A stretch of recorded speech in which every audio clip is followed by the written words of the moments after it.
Ground ball to the shortstop. Danny Roth made an errant play as it went underneath his glove, and that's going to allow Mitch D'Onofrio to reach on first. Gabby Cruz will be at the plate. Live here from Muzzy Field, Bristol Blues baseball right here between the Bristol Blues and the Brockton Rocks.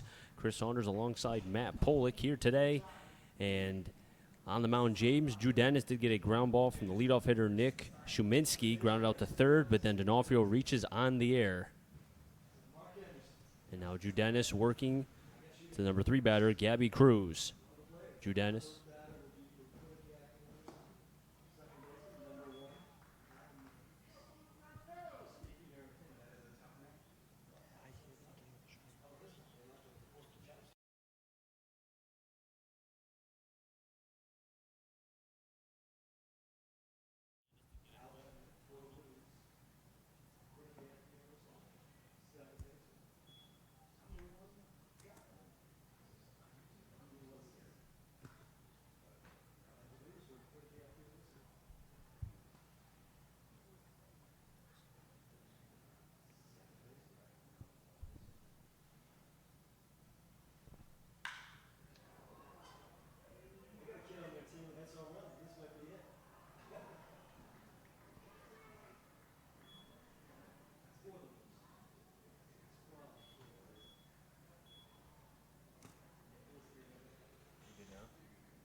Andrew Marr at the plate, the number 4 batter, batting 118 with 9 Ks on the season. Wearing number 9, a 2-run shot by Gabby Cruz makes it 2-0 Brockton over the Bristol Blues. First pitch outside for a ball, 1-0 on Mara. That error by shortstop Danny Roth looms large now as it's a 2-0 lead here in the first for the Rocks. 1-0 pitch. Off the end of the bat, fouls it towards the right side. That's the dugout. The Brockton Rocks will be 1-1. And it looked like it might have clipped Will Reiner, who's behind the plate for the Bristol Blues. His home plate umpire kind of gingerly walking over to the mound to kind of give Reiner a little bit of a breather. Judenis from Hartford, and the last time out, 5 1/3, 3 runs, 1 earned, 4 hits, 6 Ks, 22 batters faced against this Brockton Rocks team, the 1-1. Inside 2-1.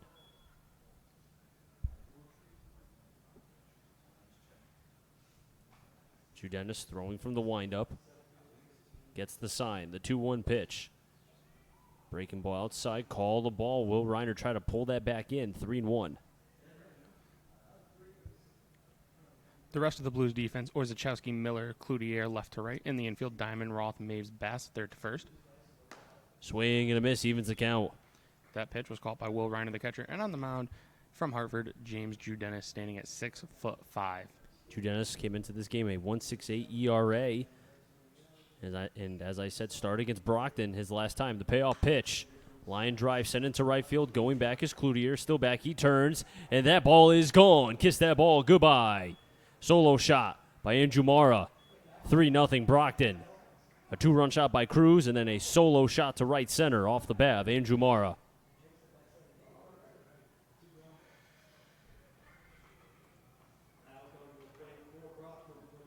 Now bring up Evan Slate.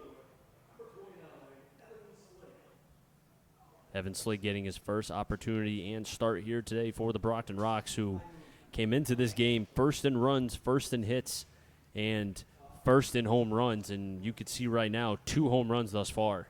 Yeah, Cruz already had 2 coming into today, so he ties his teammate Mitch D'Onofrio with 3 home runs to lead the Brockton Rocks. Mara, his first homer of the year, as now the Brockton Rocks have 7 long balls as a team, and this is just their 9th game. They have power 1 through 9.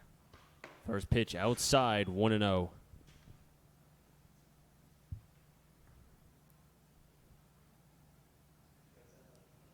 Judenis down now 3-0. An error with 2 home runs to boot. Fastball outside, 1-1. Call the strike. Tommy Kretzler on deck. Joe Sullivan on double deck.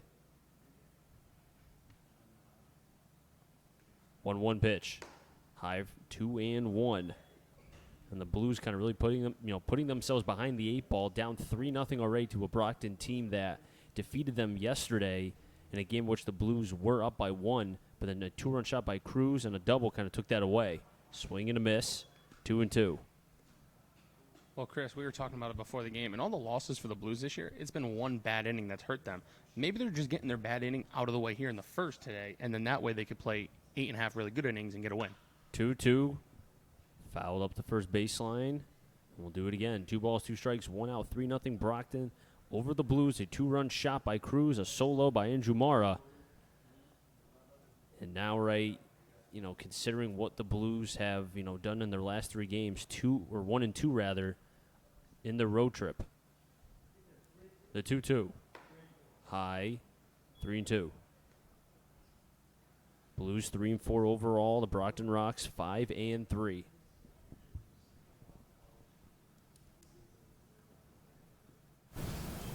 Second consecutive payoff pitch coming. Swing and a miss. And Slate goes down via the swing. First K for Judenis. And I'll bring up Tommy Kretzler batting .429. 2 doubles and 3 strikeouts on the season. Chris, before the game, we were talking to manager Ronnie Palmer of the Blues, and he said about Judenis, he's a dog. He's gonna go out there and he's gonna fight. And he just showed that in that at bat. He just gave up back-to-back jacks and then a 3-2 count and gets a K. Huge out for him now. And let's see if he could settle down, get the third one, and get his team the sticks in their hand. First pitch high for a ball, 1-0. Kretzler goes to the College of Brockport. He's a senior from Albany, New York. 1-0. Fouled off, 1-1. And Brockton in their 2 of their last 3 games have 8+ hits. Already have 2 thus far, both being the 2-run and solo home run fashion. But what started off before the 2-run shot was an easy ground out, but Roth kind of bobbled it, and the errors have really kind of eluded the Bristol Blues thus far this season. 1-1 in the dirt, 2-1. Yeah, we might be in for some sloppy defense here today. The Rocks, 14 errors as a team thus far, and the Blues, 11 coming into today. Now that with the one by Roth, sitting at 12 errors for the season. So, the key to the opponent making errors is you got to make them hurt. And Brockton's done that here in the first. It's only a matter of if the Blues can make the errors of the Rocks, if they make any, can the Blues make them hurt as the Rocks did to them here in the first. 2 balls, 2 strikes, 2 outs. Brockton Rocks lead 3-0 over the Blues. Judenis on the mound, Kretzler at the plate.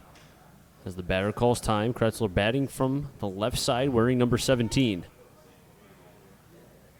The 2-2 pitch, inside for a ball, and Judenis wanted it.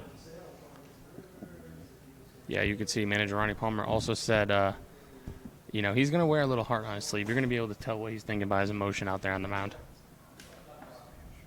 Third straight 3-2 pitch coming. In the dirt, and that's going to be a 2-out walk, and Judenis not having the best of his first innings thus far today. No, and that's a surprising walk there. I mean, he doesn't walk people. 44 2/3 innings this season for Hartford in the spring, only 7 walks. So that's a very unusual thing for Judenis, is to walk a batter. Joe Sullivan stepping to the plate, batting from the left side, batting .167, wearing number 20.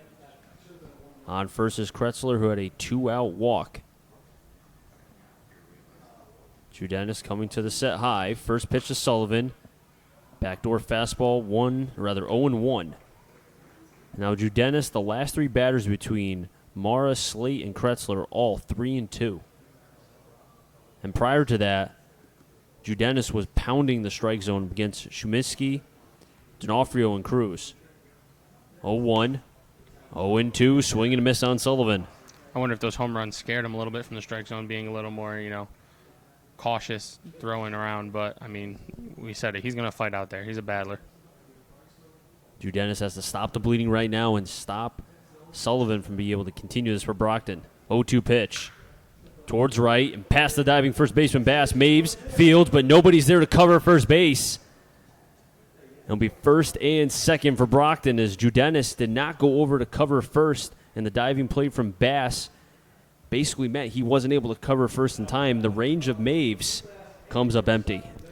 Yeah, Judenis has to be there. That's a pitcher's job to be there on that play. Obviously, great effort by Bass, but Drew Dennis probably should have been there covering. And now Jordy Schneider, the pitching coach for the Blues, going out to talk with Drew Dennis right now. So far, Drew Dennis, 3 runs given up on 3 hits, the 1 error by Danny Roth. And those 3 runs came via a 2-run blast by Cruz and then a solo shot by Andrew Mera. First inning here for Drew Dennis. He's already creeping up on 30 pitches. So obviously not what the Blues want to see. That's not ideal in any way, shape, or form. But Drew Dennis just an out away from getting out of the first. At the plate, Eddie Hart batting .400 from the 8th spot.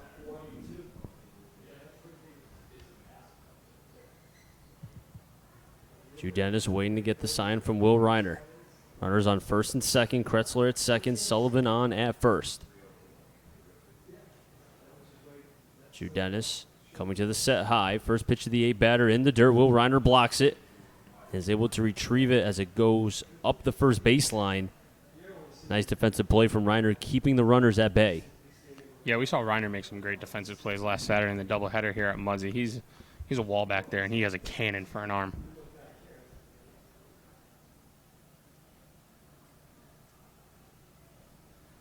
Sun starting to fall behind the trees here at Muzzy Field. 1-0 pitch. Call the ball, throw back to first. Not in time. We've seen Reiner. He will throw to the base pass. He's already caught 2 runners this season for the Blues. Yeah, he's got a cannon. He's not afraid to show it off by any means. He's not afraid to throw behind runners in front of runners. Like, he's going to throw you out if he thinks he has the chance. And Will Reiner, one of the many players on the Bristol Blues who are from Connecticut. He's a product, went to Hand, and that's a high school that's, well known for baseball. Yeah, great program there. Breaking ball, slider, dropped it in for a strike, 1-2.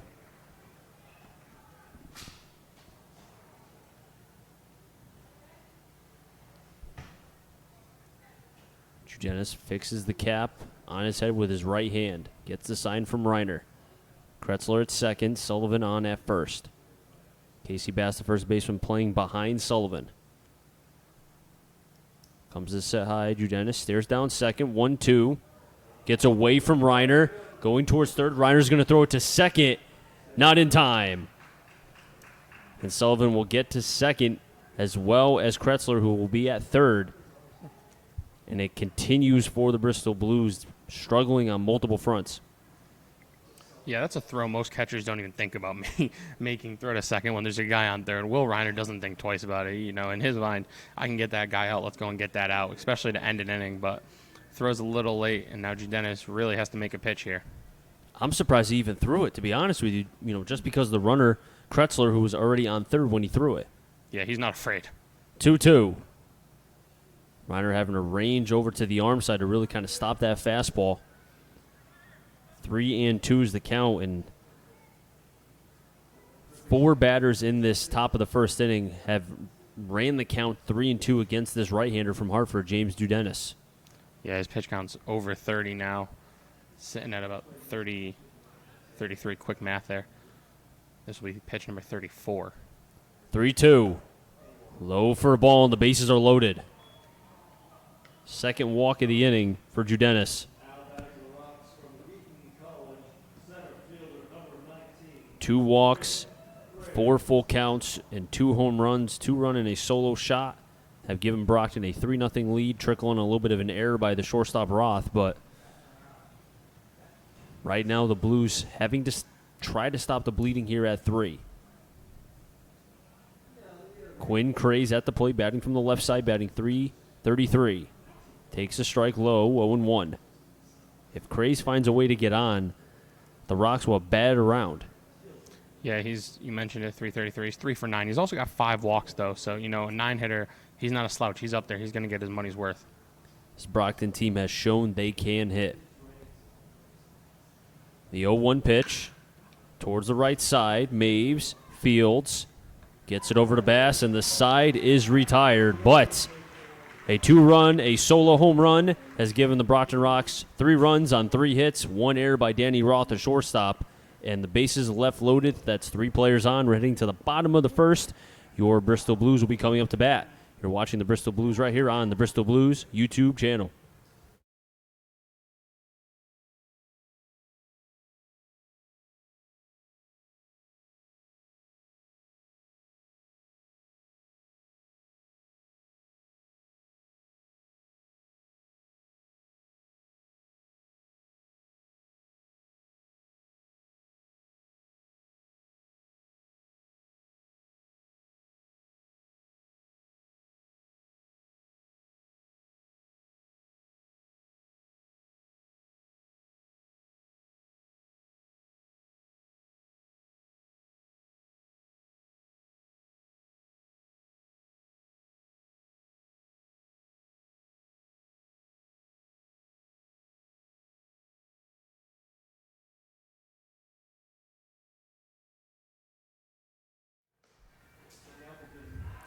Back here at historic Muzzy Field, the Brockton Rocks with a 3-0 lead, a 2-run shot by Gabby Cruz, who hit his second home run in less than 24 hours. Had a home run yesterday, same fashion, a 2-run shot. And Andrew Mara, who had a solo shot, 3-0. But now the Bristol Blues will have an opportunity to come up to bat here. We'll do the defense for the Brockton Rocks. Left, center, right, Slate, Craze, Mara in the infield, Cruz at first, Hart at second, Shuminsky at short, D'Onofrio at third, behind the plate, Sullivan. And on the mound, John McCose, 0-1, a 13.50 ERA, 1-1 in games appeared. 4 innings pitched, 6 runs, 8 hits, 4 Ks, no walks. And he's from Wheaton. The Bristol Blues lineup, the leadoff hitter will be the second baseman Kyle Maves. Batting second, playing center is Brandon Miller. The 3 hitters, the designated hitter this evening, Dylan Reynolds. The shortstop, Danny Roth, bats cleanup. Casey Bass, the first baseman's in the 5-hole. Nolan Cloutier plays right, bats 6th. In the 7-hole, John Rosachowski, the left fielder. Batting 8th, doing the catching is Will Reiner. And Zeke Diamond, the third baseman, rounds out the Blues lineup, batting 9th. McCose throwing from the first base side of the rubber. First pitch, fires it outside, 1-0. Kyle Maves batting .250 with 2 Ks on the early season. Came in late to the Blues because he was playing in the regional for Quinnipiac, and they had a heartfelt loss, the 1-0 pitch, low 2-0, of which they were leading against Campbell, and you know the rest was history. It was back and forth, and Campbell just was able to find a way to be able to win, and that not only forced Quinnipiac to have to play pitch high, 3-0, had to play in a decisive game against East Carolina, but they were taxed. They lost against said East Carolina, and their season ended. 3-0 pitch to Maves. In for a strike, 3-1.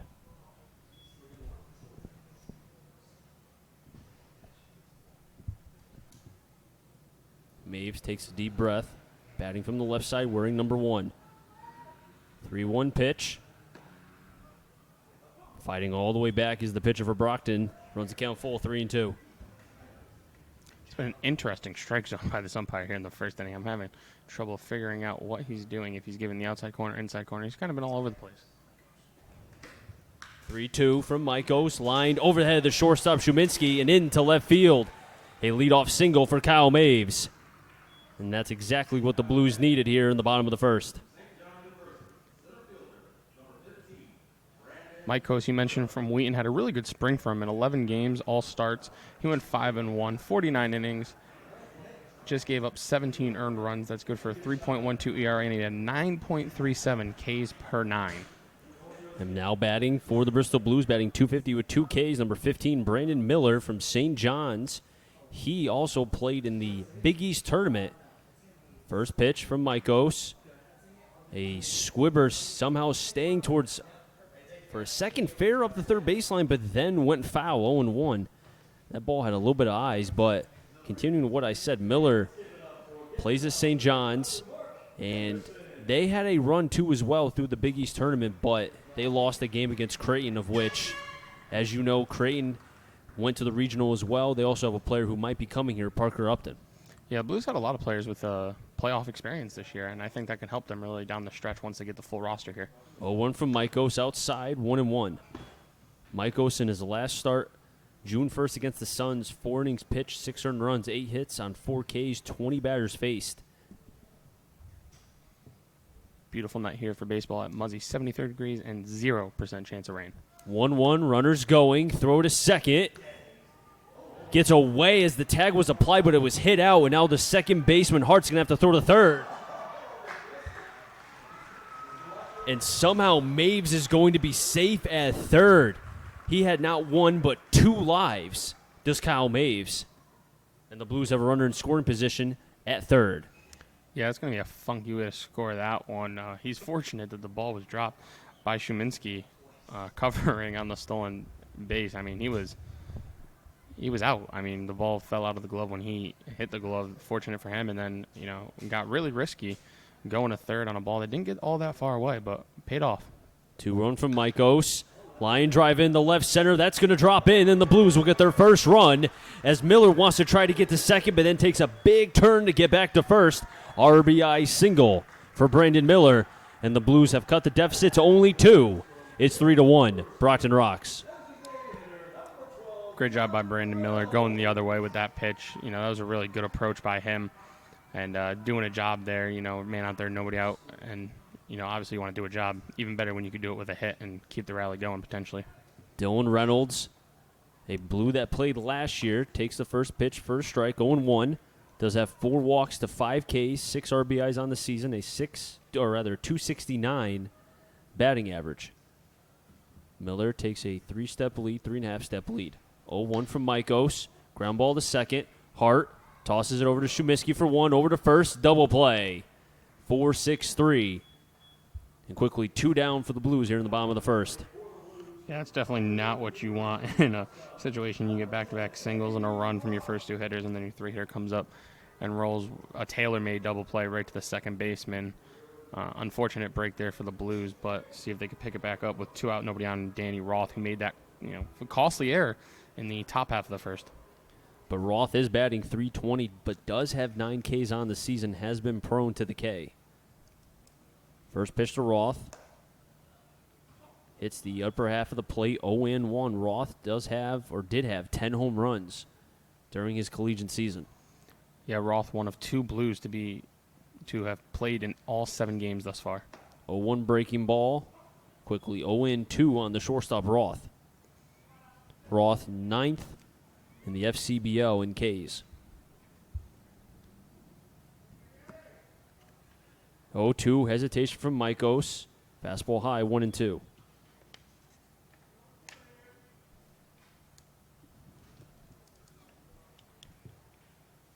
Maikos throwing from the first base side of the rubber, 1-2.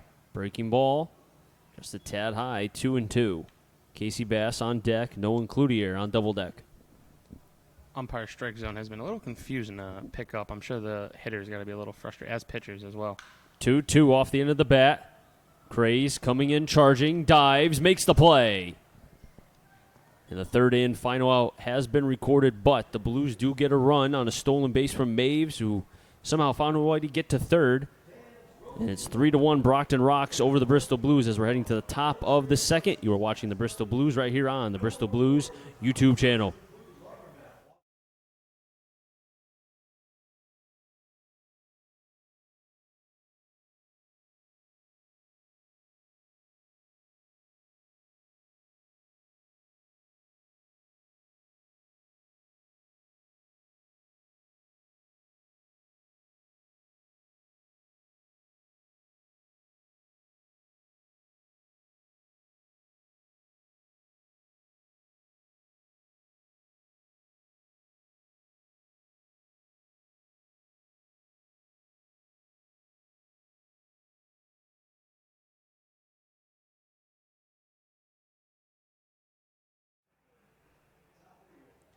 Back here at historic Muzzy Field, 3-1's the score. Brockton Rocks scored 3 in the top of the first. The Bristol Blues got 1 back in the bottom of the first.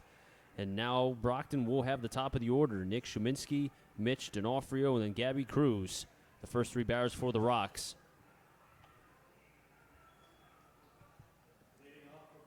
One more time, the defense for the Blues, left to right in the outfield, Orzechowski, Miller, and Cloutier. In the infield, Diamond at third, Roth at short, Maves at second, Bass playing first. Behind the plate is Will Reiner, and on the mound, 6'5", James Judenis from Hartford.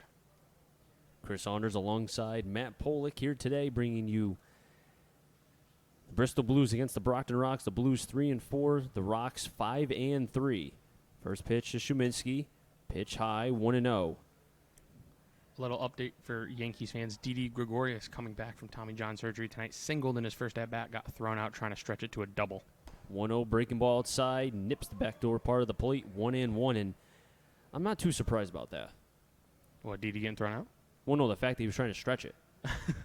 1-1, another breaking ball, 2-1. First 3 pitches from Judenis so far have been all breaking balls. Judenis working quickly, the 2-1. Swing and a miss, 2-2, and that's exactly, in a way what Judenis needs is to have that shutdown inning. Your team gets you one. Now get that offense back out there because the Blues will score more than 1 run. Yeah, they will, 100%. 2-2, another breaking ball, just getting a piece as the leadoff hitter to stay alive.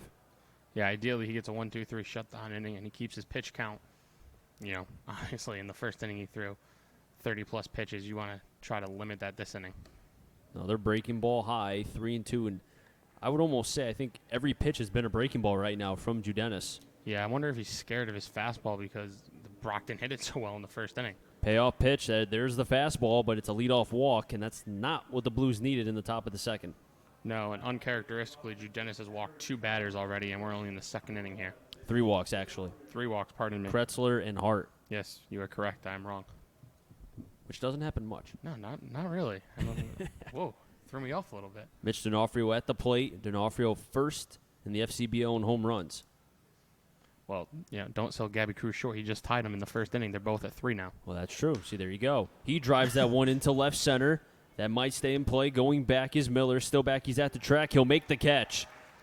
Had a range over towards the warning track area as D'Onofrio gave that a drive, but instead it's a long first out for Judenis. These Brockton Rocks can hit. They drive the ball. They're very good at elevating and driving the ball. No surprise they lead the FCBL in homers, and I've only watched them for about an inning and a half now.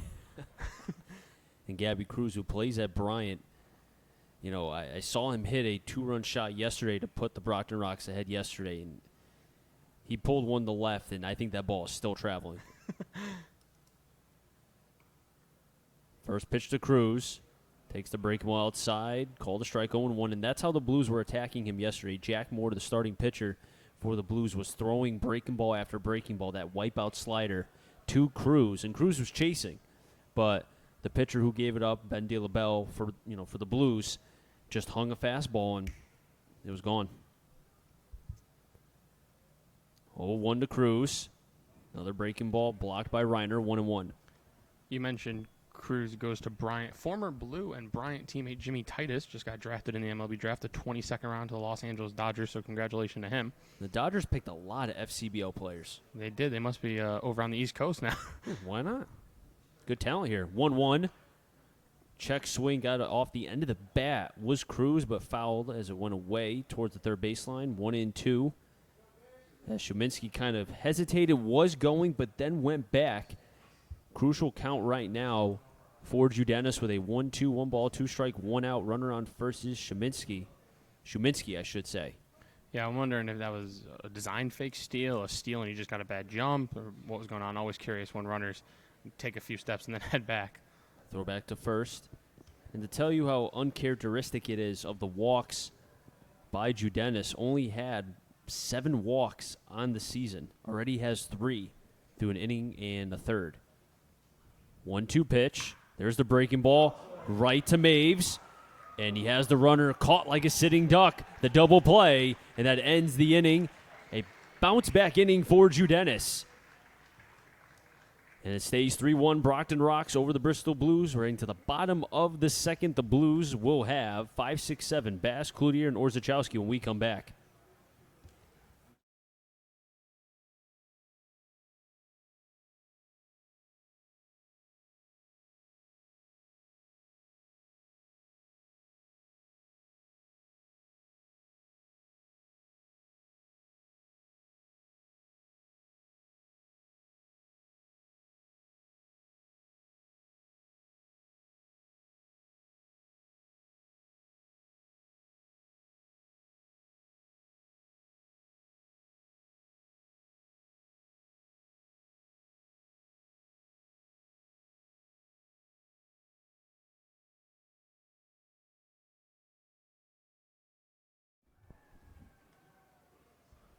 Bottom of the second, 3-1, Brockton Rock's lead over the Bristol Blues.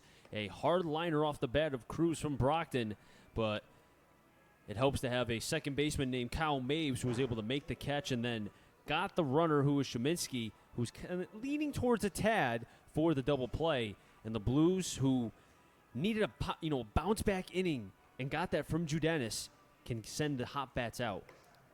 Yeah, that was a great inning from Jude Dennis. I mean, that's exactly what you want after a rough first, and then your team gets you one back, and now it's like, quick inning. Now the Blues can get back in the dugout, sticks back in their hand, and they have a chance to do some damage here in the bottom of the second.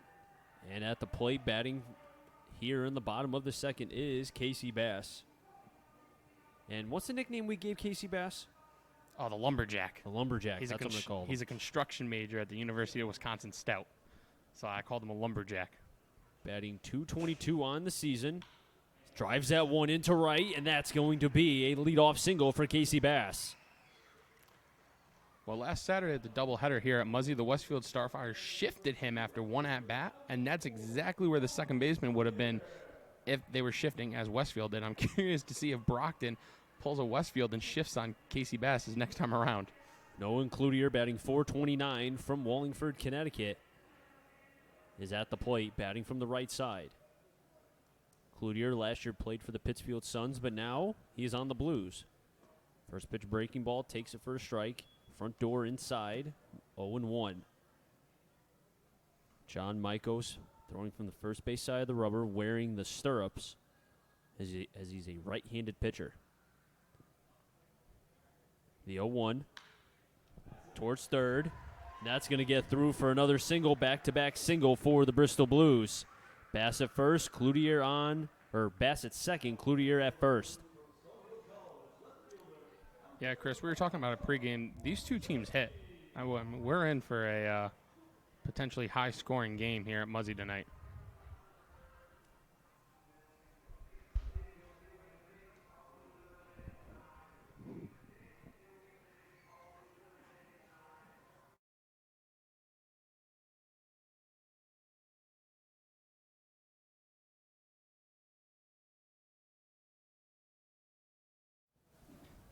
First pitch to Orzechowski, high for a ball, 1-0.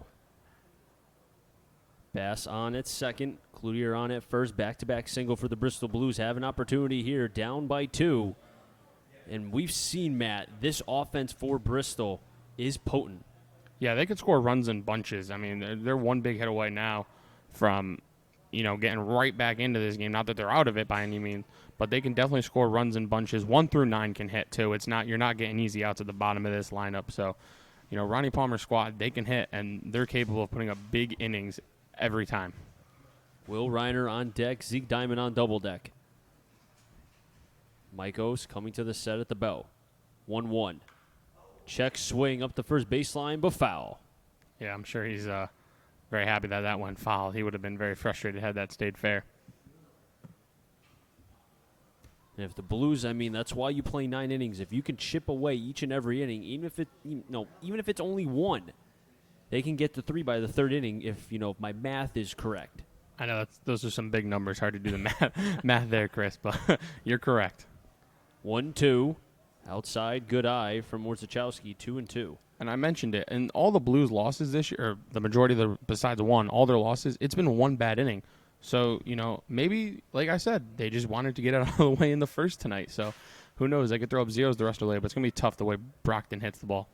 2-2, high, 3-2. And the one thing we've also seen is that the Blues will not expand the strike zone. They know what they want, and if the pitch is not there, they won't swing.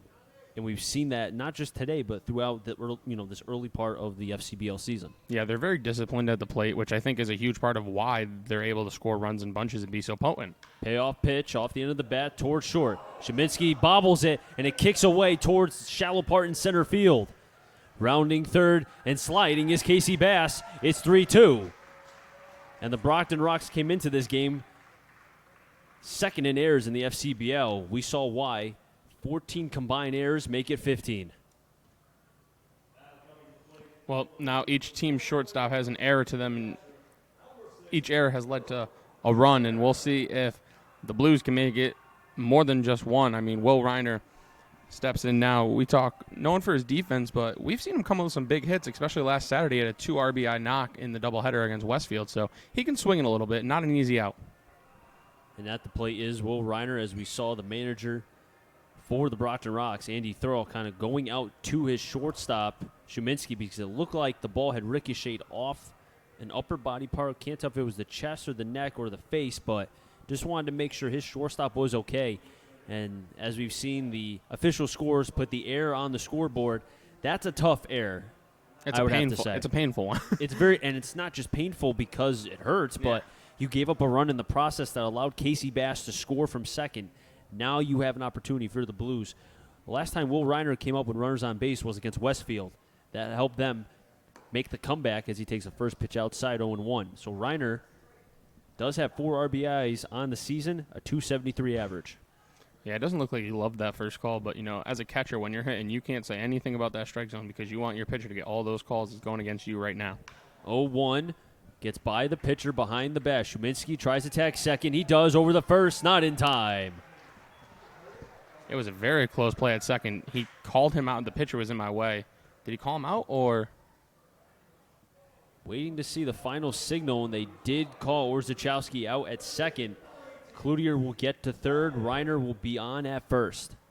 Well, I'm in the booth and not on the field wearing black or blue, whatever the umpires choose to wear per game, but he looks safe from my view, and I assume a lot of the Blues thought the same thing. They don't look very happy in the dugout, including Coach Ronnie Palmer in the third base coaching box, but nonetheless, the call was made. He's out. Runners on the corners, 1 out, and now it's going to be up to the 9-hitter Zeke Diamond. Diamond batting .83 on the season. Tough luck for the Emory player, but at the same time has an opportunity here to be able to drive in a run. First pitch high, 1-0, and there is only 1 out, so you have an opportunity. If you're Diamond, put the ball in the air. Cloutier does have speed, so he can score on a fly ball. Yeah, and he's a better hitter than this. I mean, everyone knows it. 38 games this spring at Emory, and he hit .358. So, he's just off to a little slow start here. Off the end of the bat towards right. Going back is the right fielder, Mara. He'll make the catch. Tagging from third is Cloutier. He'll score. Ball's cut off by the shortstop, Shuminsky. And we have a new game, tie 3-3, sack, RBI, fly for the Emory baseball player, Zeke Diamond. Now bring up Kyle Maves for his second at-bat. Great job there by Diamond to do a job. I mean, when you're struggling in a season, or especially early on, you mentioned he's not even hitting 100. That won't hurt his average at all there, but that could be a little confidence boost. I did a job, let's see, and let's see if he can get a groove because of that. Maves tries the bump, but fouls it back. 0-1 is the count on Maves. Maves got it started in the first inning with the single over the shortstop's head into left. I'm sure he'd like a little more pop this time, maybe get something in the gap, see if that runner who will be moving on contact can score from first. That's why what happened with Drew Dennis in the top of the second, getting that shutdown inning. We know this offense will score for the Blues.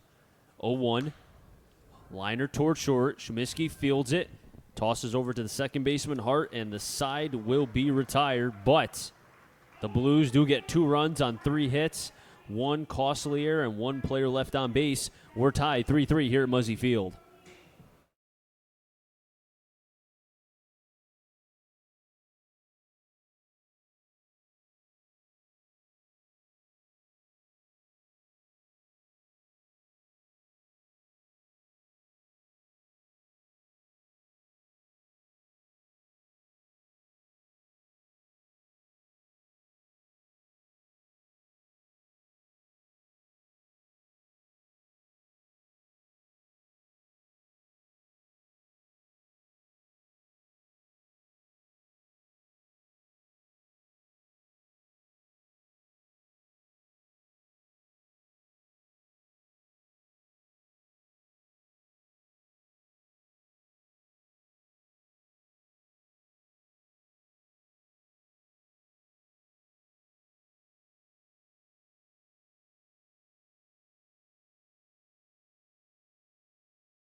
Top of the third will be 4, 5, and 6 for Brockton. Judenis back on the mound for his third inning of work for the Blues.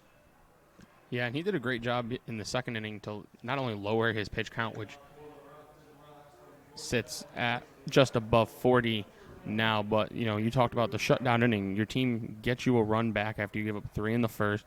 You shut them down, and look what the Blues did. They came out and they tied the game, and now you're essentially playing a 7-inning game here from here on out.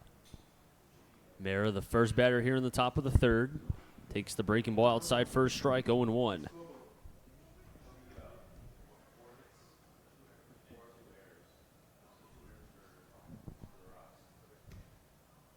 Another pitch outside, 1-1. A lot of Brockton Rocks supporting stirrups here this evening. I'm a big fan of the stirrups. 1-1. Low, 2-1, but what I noticed right there, Reiner kind of shaking his head like that's exactly where you want to miss if you're Judenis. Yeah, there is such thing as a good miss, and that was a textbook example right there. 3-1, and we saw before Judenis had a leadoff walk to begin the second. And if I don't want to do that against Brockton continuously because we've seen their offense plenty. High fly ball into right. Cloutier near the right field foul line will make the catch, 1 down, and I'm surprised that Mara swung at the first, swinging a pitch that high. Yeah, I think he got a little anxious there. 3-1, obviously. When I played 3-1, I was always looking for a spot because he's got to throw me 2 strikes before he throws me 1 ball and I can get on base. So you got to look for one spot, and I think Mara just got a little anxious. Obviously, his first home run of the year in the first, probably trying to do it again, honestly, and just a little too anxious right there. First pitch to Slate. Reiner tried to frame that back up, call the ball 1-0. Slate struck out back in the first. That's a big first out for Judenis. I mean, getting the leadoff man is always huge, but especially against this Brockton Rocks team, it's especially important. And looking how Judenis had 4 batters at 3-2 counts in the first. It's nice to see that he was able to bounce back in the second, although he did have a 3-2 count to begin the second before the leadoff walk. Swing and a miss, 2-1. Yeah, and it's key. He was down 2-0 right there, gets a strike there. It's important that you're not falling behind 3-0, especially to this team. 2-1 count on Slate. Fly ball into left. Going towards the bullpen of the Blues is Sachowski. Can't make the plays. It went way foul. 2-2. Blues bullpen got a little scared over there. I don't think anybody was really telling them until they saw Orzechowski running at him. Now, the Blues road trip consisted of losing to Nashua 8-5. They beat the Starfires through the 3-0 against 9-5, and then lost to Brockton yesterday 4-2. 2-2 pitch from Slate, or rather from Judenis to Slate is high, 3-2. Yeah, the Bristol Blues have one thing going. Well, they have a lot of things going for them here, but the one thing is they have yet to lose at home this year. Granted, just 2 games, but they've yet to lose. Payoff pitch. There's the breaking ball. Strike 3. And Slate goes down via the backwards K. Second one for Judenis. Both Ks against Slate. I'm thinking Slate was looking fastball there. Judenis has struggled with command early on, so 3-2, you figure fastball. And Judenis, through the off speed, really fooled him and gets the backwards K. Good pitch selection, I'm sure called by Reiner, who's we've seen he's really good back there. Tommy Kretzler at the plate for his second at bat. Walked in the first. Fouls it back, 0-1. And we've seen Judenis kind of, since the second inning, throw a lot of breaking balls, and I wonder if that's something that both he and Reiner talked about since that first inning when he gave up that 3 spot. Yeah, some teams are just fastball hitting teams, and maybe that's what they saw from Brockton in the first inning, so they decided to go more off speed, and it's worked as back-to-back shutout innings for the Blues and Judenis. Ground ball to Maves the Bass. If you're scoring back at home, that's 4-3 in the book.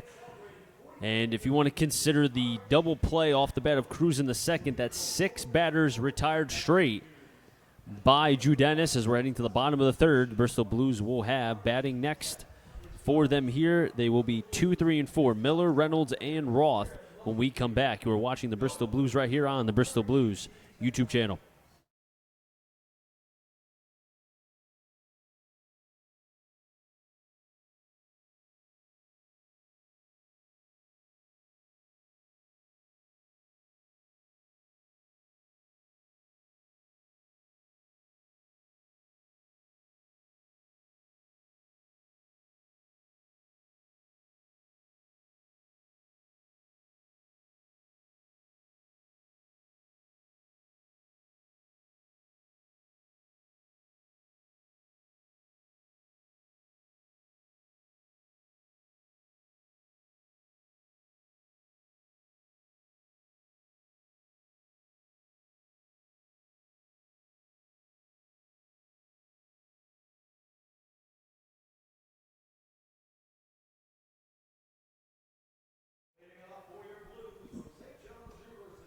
Brandon Miller, Reynolds, and Roth will be coming up for the Blues as they face John Michaels from Wheaton College. Came into this game 0-1 with a 13.50 ERA, but right now has given up a couple runs here and 5 hits against the Blues. And something that my partner Mike Pola kind of pointed out the stirrups by not all, but some of the Brockton players. I love seeing them from pitchers. First pitch to Miller, outside 1-0, and that's the pitch that we've seen quite a bit from Michaels, that backdoor fastball, but way outside towards the right-handed hitter's batter's box against lefties. 1-0 pitch. There it is, same spot, 2-0, and I wonder if it's because he's not fully kind of closing himself off and landing towards first base, and that's exposing him and having his arm drag. 2-0 pitch on Miller, low 3-0, and you don't want to leave a fastball right there just to, as a get-me-over pitch, only because Miller has excellent bat-to-ball skills. He keeps that bat head through the strike zone so long. 3-0 pitch to Miller, takes the first strike.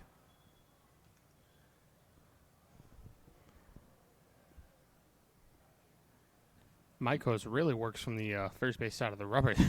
Extreme first base side. 3-1 pitch. Fouls it back. Good hack by Miller. Runs the count full. 3-2. Another Yankees update for you fans. Aaron Hicks just hit a solo shot that extends their lead to 2-0 in Cleveland over the Indians. 36 pitches for Michaels through 2+ innings of work here.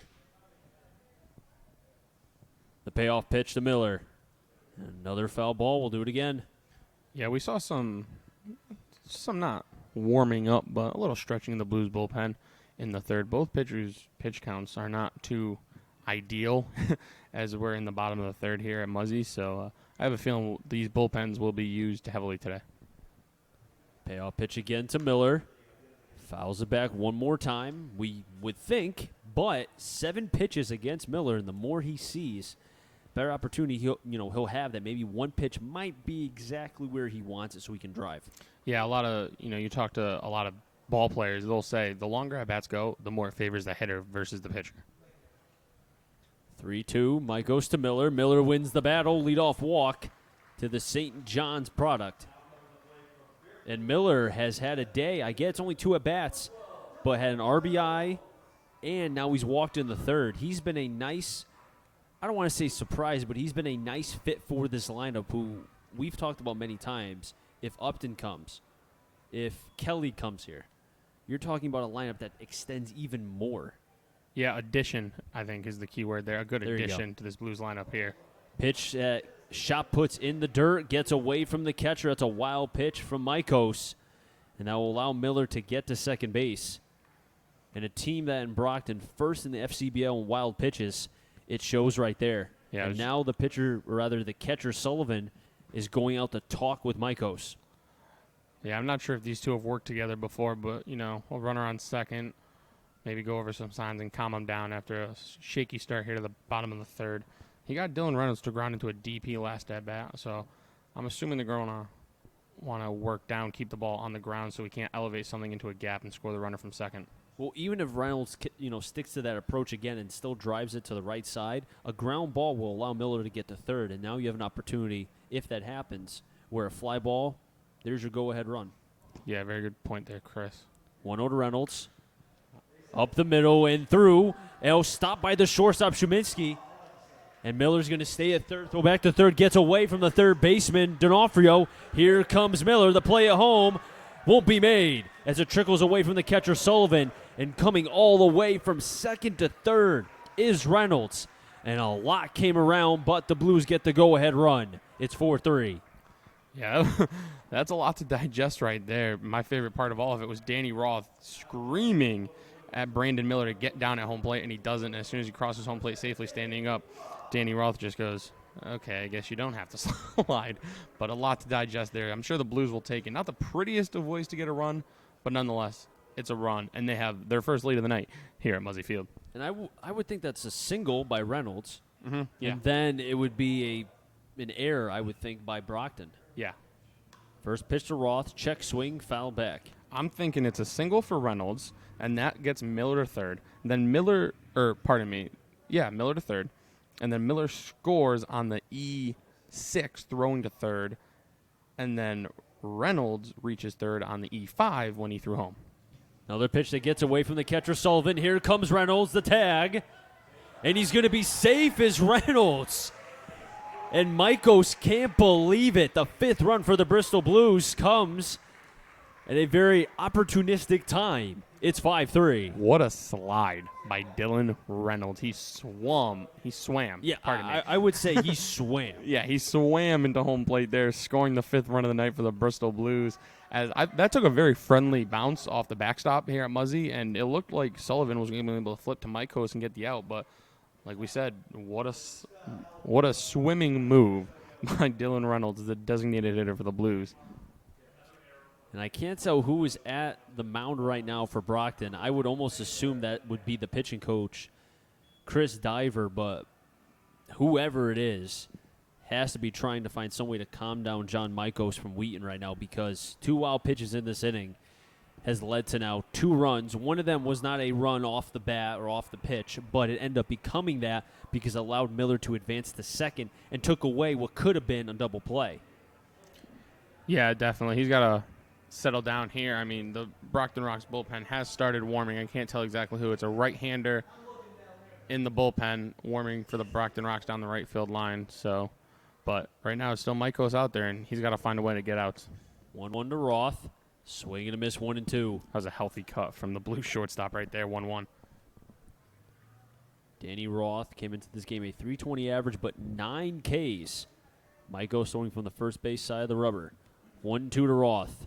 Swing and a miss. Sullivan throwing from the inside part of the line and throws out Roth to complete the K. First K for Maikos. Make it 10 Ks for number 10, Danny Roth, on the year. That's something that I'm sure manager Ronnie Palmer has talked to him about. Got to cut that down. I mean, he's a better hitter than this. And I think it's just a matter of time before he starts seeing the ball a little better. I mean, he's hitting the ball well. It's just a matter of cutting down on the strikeouts, putting the ball in play more often. And as you've seen today, you put the ball in play, good things are going to happen. First pitch, backdoor fastball, 0-1 on Casey Bass. Bass, the last time up, lined into right for the single for the Blues in the second, and then came around to score. 0-1. Ooh, healthy hack from Bass, 0-2. And that got through the netting, it looks like, and ended up in the stands here at Muzzy.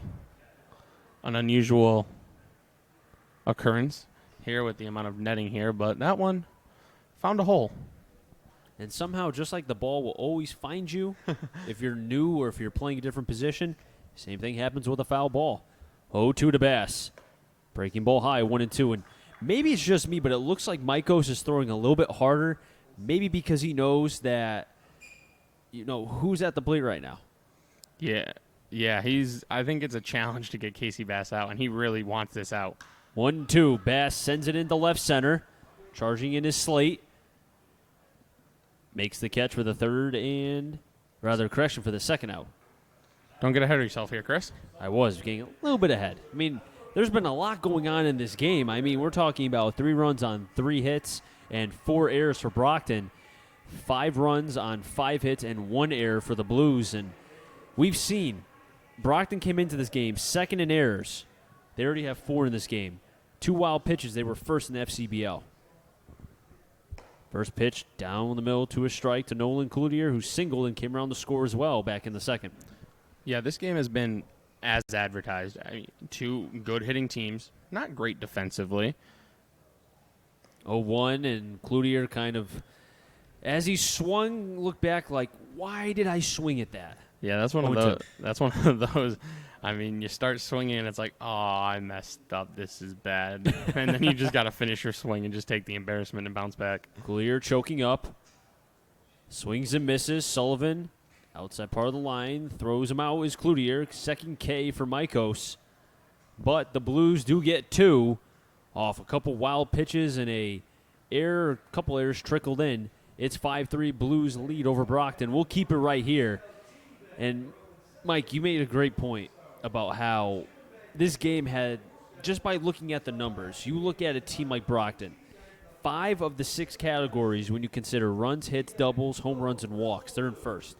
They're second in RBIs. That's 5 first place.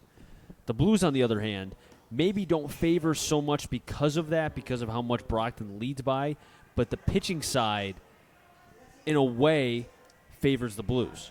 Yeah, it balances out when you talk about the Blues. I would almost, not necessarily their top strength, but one of their stronger points has been their starting pitchers have been having good outings. And outside of the first, Dennis has looked good today. And that kind of balances out the powerful Brockton Rocks lineup. And then the Blues, they hit. We know that. And so it's been as advertised, I would say. And the fans here at Muzzy are, they're going to get a good game. It might not be the cleanest of games, but it's going to be close all the way through. Neither team's going to be able to run away with this one. And Brockton will have Sullivan, Hart, and Quinn Craze, 7, 8, 9 in the order. Dennis on the mound for his 4th inning of work here. And so far, he's retired 6 batters in a row, but if you want to take away, he walked the leadoff batter to begin the second, but was able to get a double play on a line out off the bat of Cruz. But 6 straight batters have been retired. And Dennis trying to continue that here. Again, shutdown inning. The Blues had 1 bad inning, and you made a good point, Matt. Did he make that in the beginning of the game, or did the Blues have swing and a miss from Sullivan 0-1? Yeah, it was all part of their master plan.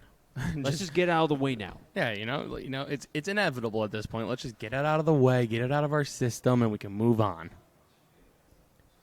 0-1 from Dennis. Off the mitt, 0-2. Dennis ahead in the count, and have to be happy if you're Ronnie Palmer right now that you've seen Dennis. And he said the first thing when we asked, what kind of pitcher is he? First word from Ronnie Palmer, the manager for the Blues, he's a dog. He's a bulldog. Exact words. 0-2. Slider towards first. Bass ranges to the backhand, tosses it to Dennis for the first out. Hey, PFPs, let me tell you, 3-1. Yeah, you said it. He's a dog. Those were Ronnie Palmer's exact words when speaking about Dennis pregame. We were talking to him, and we've seen that. 3 in the first, and he's came out, and he's fought. Ronnie Palmer said it. He wants the ball, and it seems as if he does. He wants the ball. He wants to be on the mound. He wants to be out there fighting for his team, and he's done just that. He's done a great job of it, too. First pitch of the 8 batter in the dirt to Eddie Hart. Came into this game batting .400. 1-0 count. Did walk. And was left stranded on first back in the top of the first inning. 1-0. There's the slider. Maves ranges behind the bag, throws off the run, and gets the out. Nice play from the second baseman, Kyle Maves, the Quinnipiac product. And Maves, he can show some range and has speed. Yeah, great job there by the Blues second baseman. The fans at Muzzy appreciate it. Loud ovation. Very good defensive play. And all of a sudden, Dennis is an out away from another shutdown 1-2-3 inning, and his pitch count isn't looking as bad as it once was. First pitch to the 9 batter, breaking ball high, 1-0. And if you take away that first inning, which was, I think you said 30 pitches or around there? 33, give or take. He would have, I'd have to count how many he has right now. 2-0 is the count. He's sitting at about 67, or 70. He'd be around 40 pitches right now. Yeah. From innings 2 through 3 through 4, if he can complete this. Foul ball behind, 2-1. And 40 pitches through 3 innings isn't the worst number. No. You figure that's about 12 and a half per inning, which I think we're not seeing we're not seeing immaculate innings. This isn't Chris Sale out here, but 12 and a half pitches per inning isn't a bad pace. 2-1 slider. Ooh. Reiner tried to bring that down, 3-1, but Reiner being able to, and I like the actions from the Villanova product, Will Reiner. He's able to frame and bring the ball back, and I could see why pitchers like throwing to him. 3-1. There's the breaking ball, 3-2. I love watching Will Reiner catch. This is the second game I've watched him catch, and I'm a huge fan of watching him work back there. He's a dog back there as much as Dennis is a dog on the mound. So I think they're going to make a great combo this summer here in Muzzy. Well, all the catchers, when you look at Sam Loader from Central, you look at Jordan Lasky from URI, now Will Reiner from Villanova, all 3 are defensive-minded catchers, but all can hit as well. Payoff pitch. Another foul ball. And that's exactly what GM Brian Rooney wanted, a defensive-minded catcher. who can give you a little bit of offense. And I think all three of them are capable of that, and all three of them can call a great game. They can block, they could throw. And it's going to be an exciting summer here at Muzzy watching these Blues catchers play back there. And it's going to be, it's almost a struggle that you can't have all three of them catching at one time. Quinn Craze with a 3-2 count with 2 outs. Blues leading 5-3. Payoff pitch. And Craze making the pitcher-hitter battle continue as Judenis' pitch count is rising, 43 strikes to 31 balls. Yeah, that first inning is going to be the reason Judenis can't give him a little bit more length. Obviously, ideally, you still let him get through 5 and be eligible for the win. 3-2 pitch. Slider in, and the umpire won't give it to Judenis. A 2-out walk to Craze. That's going to be, the fourth walk by Judenis. Yeah, and he had we said it was 7 and... He had 7 for Hartford. And that was 44 and 2/3 innings. Correct. So, very uncharacteristic of him to be walking this many hitters, but it hasn't hurt him too badly so far. Nick Shuminsky at the plate now for his third at-bat. First fastball, backdoor, call to strike, 0-1. But can't say I'm surprised, though, that Judenis is still fighting because, as we said, Ronnie Palmer, he's a bulldog, he's a gamer. He doesn't have his best stuff, but he's kept them in the game. 2 zeros up on the board in the second and the third, trying to go for the third. The 0-1, slider high, 1-1. And I think at the end of the day, even if this is Judenis' last inning, as we can see right now, there's somebody warming up in the pen for the Blues. If he can keep them at 0 here, can the Blues manufacture shutouts from the 5 through 9? That's a question that even Ronnie Palmer had, going from 6 through 9. Yeah, that's definitely been the problem in the Blues bullpen is the 6 through 8, really, besides opening night. Well, that's a good point. Yep. Yeah, it's been 6 through 8. Ninth inning hasn't been a problem. It's just getting to Will Nowak, the closer, has been the problem so far for Bristol. But you talk about the fight Judenis has put up on the mound. Very CC-like. CC's out there. He doesn't always have, great comp. Especially now. 1-2, runners going. Maves is able to get his footing under and gets the out at first for the third and final out, 4-3 in the book. So the 2-out walk by Craze goes unharmed.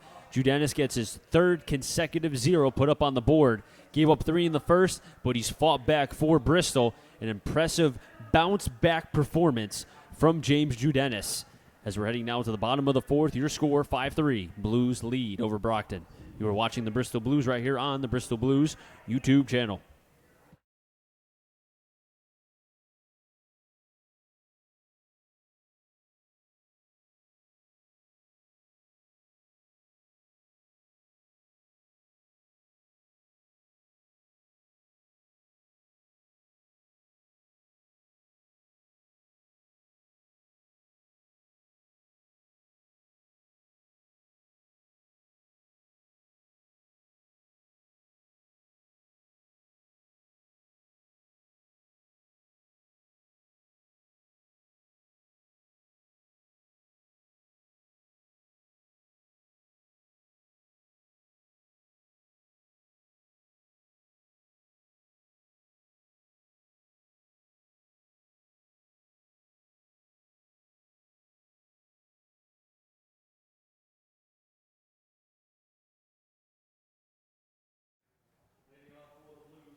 Seven, 8, 9. Orzechowski, Reiner, and Diamond. If any of them get on, back up to the top, Kyle Maves.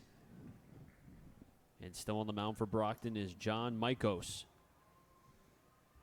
The Rocks bullpen has been warming for about an inning or so now. I'm curious to see if Maikos gets in any sort of trouble, if that will be the end of his line here this evening at Muzzy. First pitch to Orzechowski. Inside. Call the strike, 0-1. And Matt, you don't seem too pleased about that. I've had a problem with this umpire strike zone since we got here this evening. I'm not a huge fan of it, but... 0-1 hits Orzechowski, and that's a tough way to get on first, but just rub some dirt on it. Leadoff batter on for the Blues. You do have a couple scores in the FCBL. We have Nashville with a 2-0 lead over Westfield, who the Starfires did beat Worcester a couple days ago. And then the North Shore Navigators with the lead here in the bottom of the fourth against the Pittsfield Suns, 3-2. And it looks like Mike Goes' day is done. As we'll have a pitching change here. We'll be right back.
pitching change for Brockton.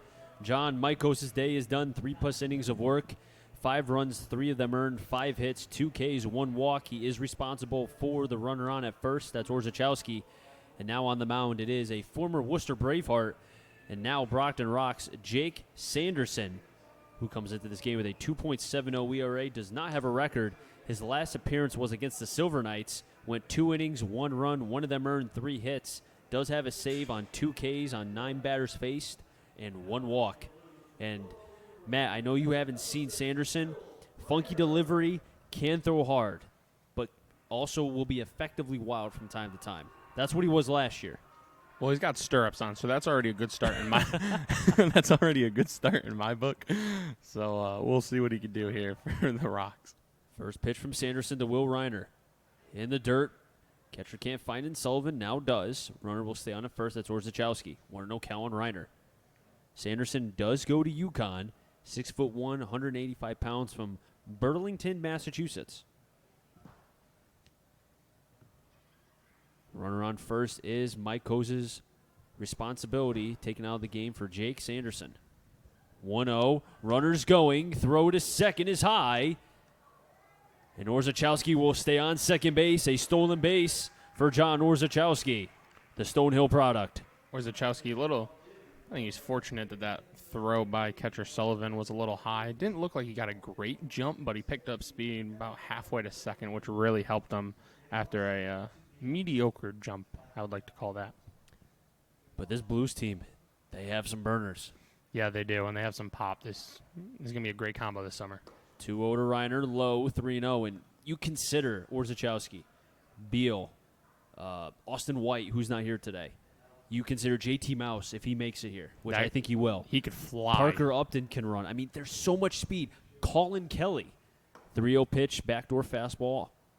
Called a strike, 3-1. I mean, there's so much speed to go with this lineup. I think maybe we could be biased, but the Blues at the end of the year before playoffs should have a top 3 lineup, in my opinion. 3-1. Reiner sends that one into left center. Charging his craze, and then making the sliding play is Slate for the first out. Doesn't look like Reiner was too happy with himself on that 3-1 swing. Seemed as if he got a little jammed there, but he obviously, this situation, runner on second, nobody out, you want to at least move him over. Fails to do so there, but, we've talked about it. These catchers for the Blues, if they're going to play great defense, anything offensively, it's a cool addition. But other than that, go play great defense, call a great game, and Reiner's done just that through 4 innings. Zeke Diamond batting .83 before his first at-bat. Did have a sac fly in the second for the one of 5 runs for the Blues. First pitch, nice slide from Sullivan to the arm side, 1-0. And like I mentioned when it happened, the sac fly, that could be a little confidence boost. Okay, I did a job, got a run in, and let's see if it can help Zeke Diamond find his groove, because we mentioned it. He had over 350 in the spring at college, so he's got a good bat. He's just got to find it. 1-0, backdoor fastball, 1-1. Well, it's almost like with George Springer last year, 2 years ago in the World Series, when he was struggling. Just needed one positive thing to happen. It did, and then he hasn't cooled off since. No, he's a very talented ball player in Houston. 1-1, runners going to third. The play, safe. And another stolen base for Orzechowski. Stole second, stole third. And, man, this kid's a burner. Yeah, and he's stolen both bags the same way. Not a great jump, but, man, does he pick up speed about halfway there. He is quick on the base paths. And now, if you're Zeke Diamond, all you got to do is the same thing you did last time. Get the ball in the air, put it in the outfield, and you got another RBI. 2-1 inside, called a strike.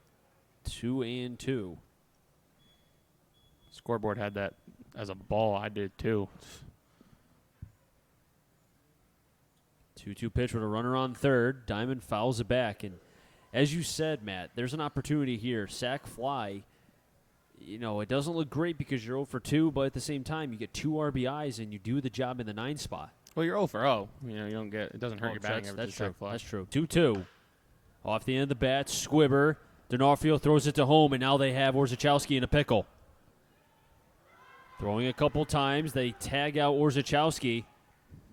But because of the runner, Orzechowski being able to tag and make as many throws as possible, that allows Diamond to get to second.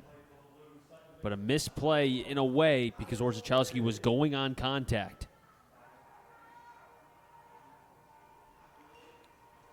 Yeah, if you're Zeke Diamond there, obviously you feel bad you couldn't get the job done. Orzechowski, I'm sure the play was you're running on contact, so I'm sure he did his job. He did his best to try to get out of the pickle. But as you said, the positive is now Diamond was able to get to second. He's in scoring position for the top of the lineup. Foul back. Goes into the Blues dugout off the bat of Kyle Maves, getting his third at bat. Singled in the first, grounded out in the second. Runner on second is Zeke Diamond. On the mound, as the pitch is in the dirt, 1-1, Jake Sanderson. And UConn, another product we saw last year, Pat Winkle, who had a great freshman year for UConn. And, he showed the attributes of a star here, and he continued that for UConn. 1-1 to Maves. Big, healthy cut, comes up empty, 1-2. Yeah, UConn's got some arms. Their closer got drafted in the third round after an amazing year for the Huskies. See, I made that nice segue to you. Yeah, look at that. Third game in, we're finding our groove together up here in the booth. It's not too bad. I thought we did pretty good the first two games against Westfield. 1-2 count on Maves. Runner on second is Diamond. Slider, Maves goes down swinging. First K for Sanderson, and he strands the runner on second. As we head to the top of the fifth, 5-3, Blues lead over Brockton.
Top of the fifth, 2-3-4 for the Brockton Rocks.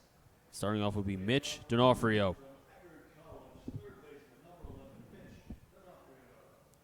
D'Onofrio came into this game 3 home runs, 9 RBIs, a 4.44 average. Was leading the FCBL in home runs before his teammate Cruz now tied him, as Cruz hit a 2-run shot in the first, which at the time Brockton was up 3-0, but the Blues fought back with 1 in the first, 2 in the second, 2 in the third. First pitch, right hand up for the umpire. That means a strike, 0-1 on D'Onofrio. Jude Dennis has done a great job of bouncing back after the shaky first. 0-1. There's the breaking ball. Fly ball in the center. Miller goes back and makes the catch. 1 down. And I mentioned it before, right before the end of the top of the fourth, very CC-like, especially towards the end of CC's career. He doesn't always go out there. CC's Bathia. If people don't know who CC is, I'm not one to judge. To each their own. That's true. Good point. CC doesn't always go out there with his best stuff nowadays, but he's going to go out there. He's going to fight for 5 innings, and he's going to yell at the umpire at least once a game. That's what CC does. Jude Dennis at least once? All right, about 7 times. Over under, I'll take 7. All right, you know what? I was putting some respect on one of the best lefty pitchers we've seen in recent memory. First pitch to Cruz outside, 1-0. But as Jude Dennis has fought out there on the mound, minus the yelling at the umpire like CC. So credit to the Hartford right-hander. 1-1 high, 2-0, and now we're starting to see a couple fastballs now from Jude Dennis.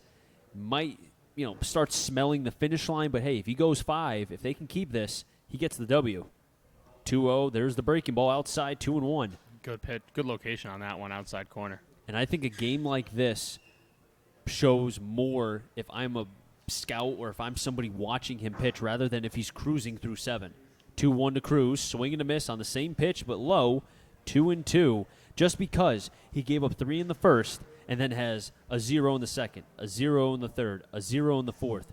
Trying to do that again here. Has retired technically a lot in a row. Quite a number in a row. 2-2. Reiner tries to pull that back up. Umpire didn't get tricked. 3-2. That was his 86th pitch of the night. So I don't think he's on a specific pitch count. Obviously, you're not going to let him throw 180 pitches, but nobody warming right now in the Blues bullpen. Payoff pitch fouled off. Cruz's looked to be the right foot. Will do it again. But I know there's a certain point where if you reach a pitch count, because there is a pitch count in the FCBL. Yes. Where once you get to a certain point, you have to cut them off. But I think what Ronnie Palmer wants to do is try to get him the 5 innings. At least to 5, because he especially how he's gone through since the second inning. He's earned it. Exactly. 3-2 foul back, will do it again. But every pitch that's fouled back, it might just be, after Cruz, we're done. I mean, we haven't seen anybody warm up yet. So right now, I would almost assume Drew Dennis has at least Cruz and then the following batter. But we'll find out. 3-2 to Cruz.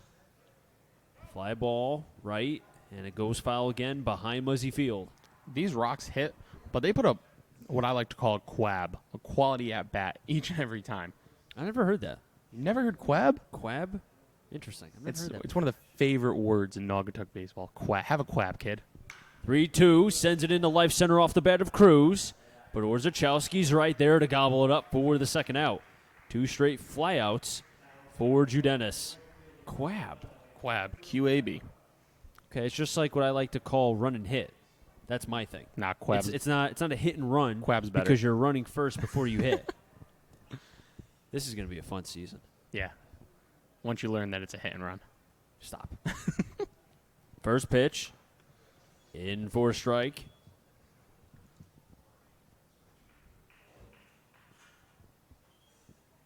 Andrew Mara at the plate. 0-1. Quickly 0-2. It looks as if somebody in the Blues bullpen is stretching a little bit. It appears to be Spencer Fox. Don't quote me on that. Judenis shakes off, gets the sign. The 0-2 to Mara.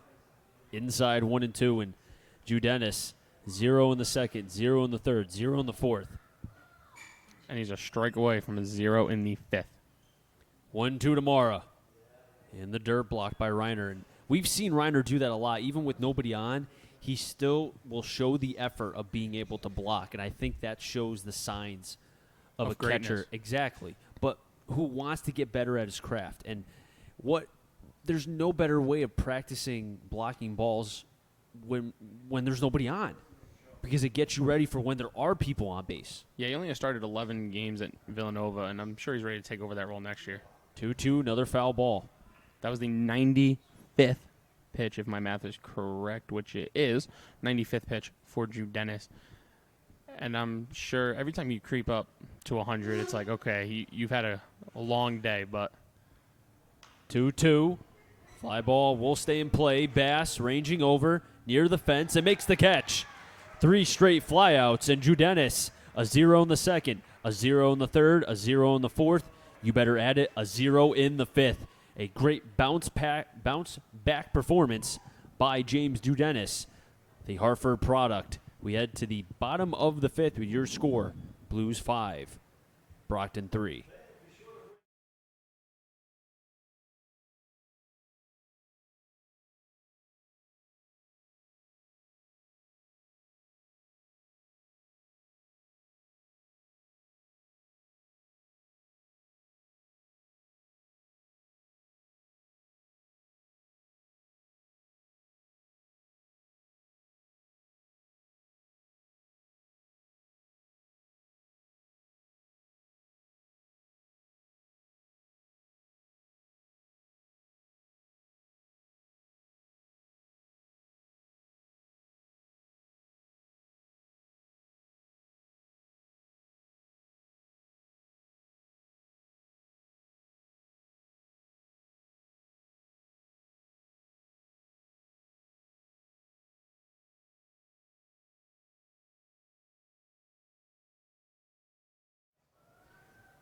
New pitcher on the mound for the Brockton Rocks. It is number 40, Brad Marchetti, a 6'1", 195 right-hander from Tufts.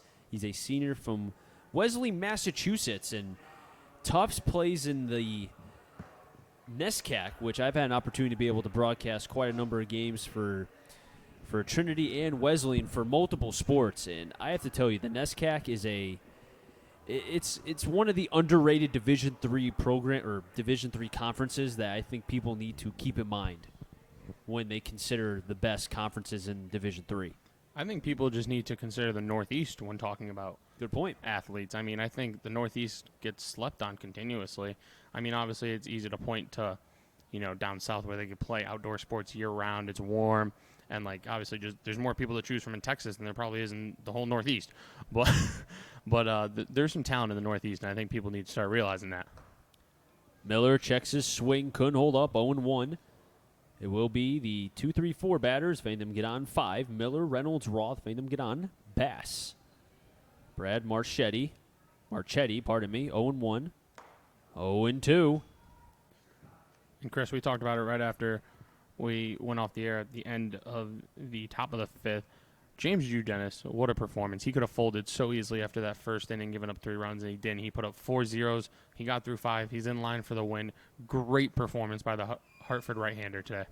Marchetti's 0-2. Miller sends that one into left field. On the run is Slate, sliding into the bullpen of the Blues and can't make the play.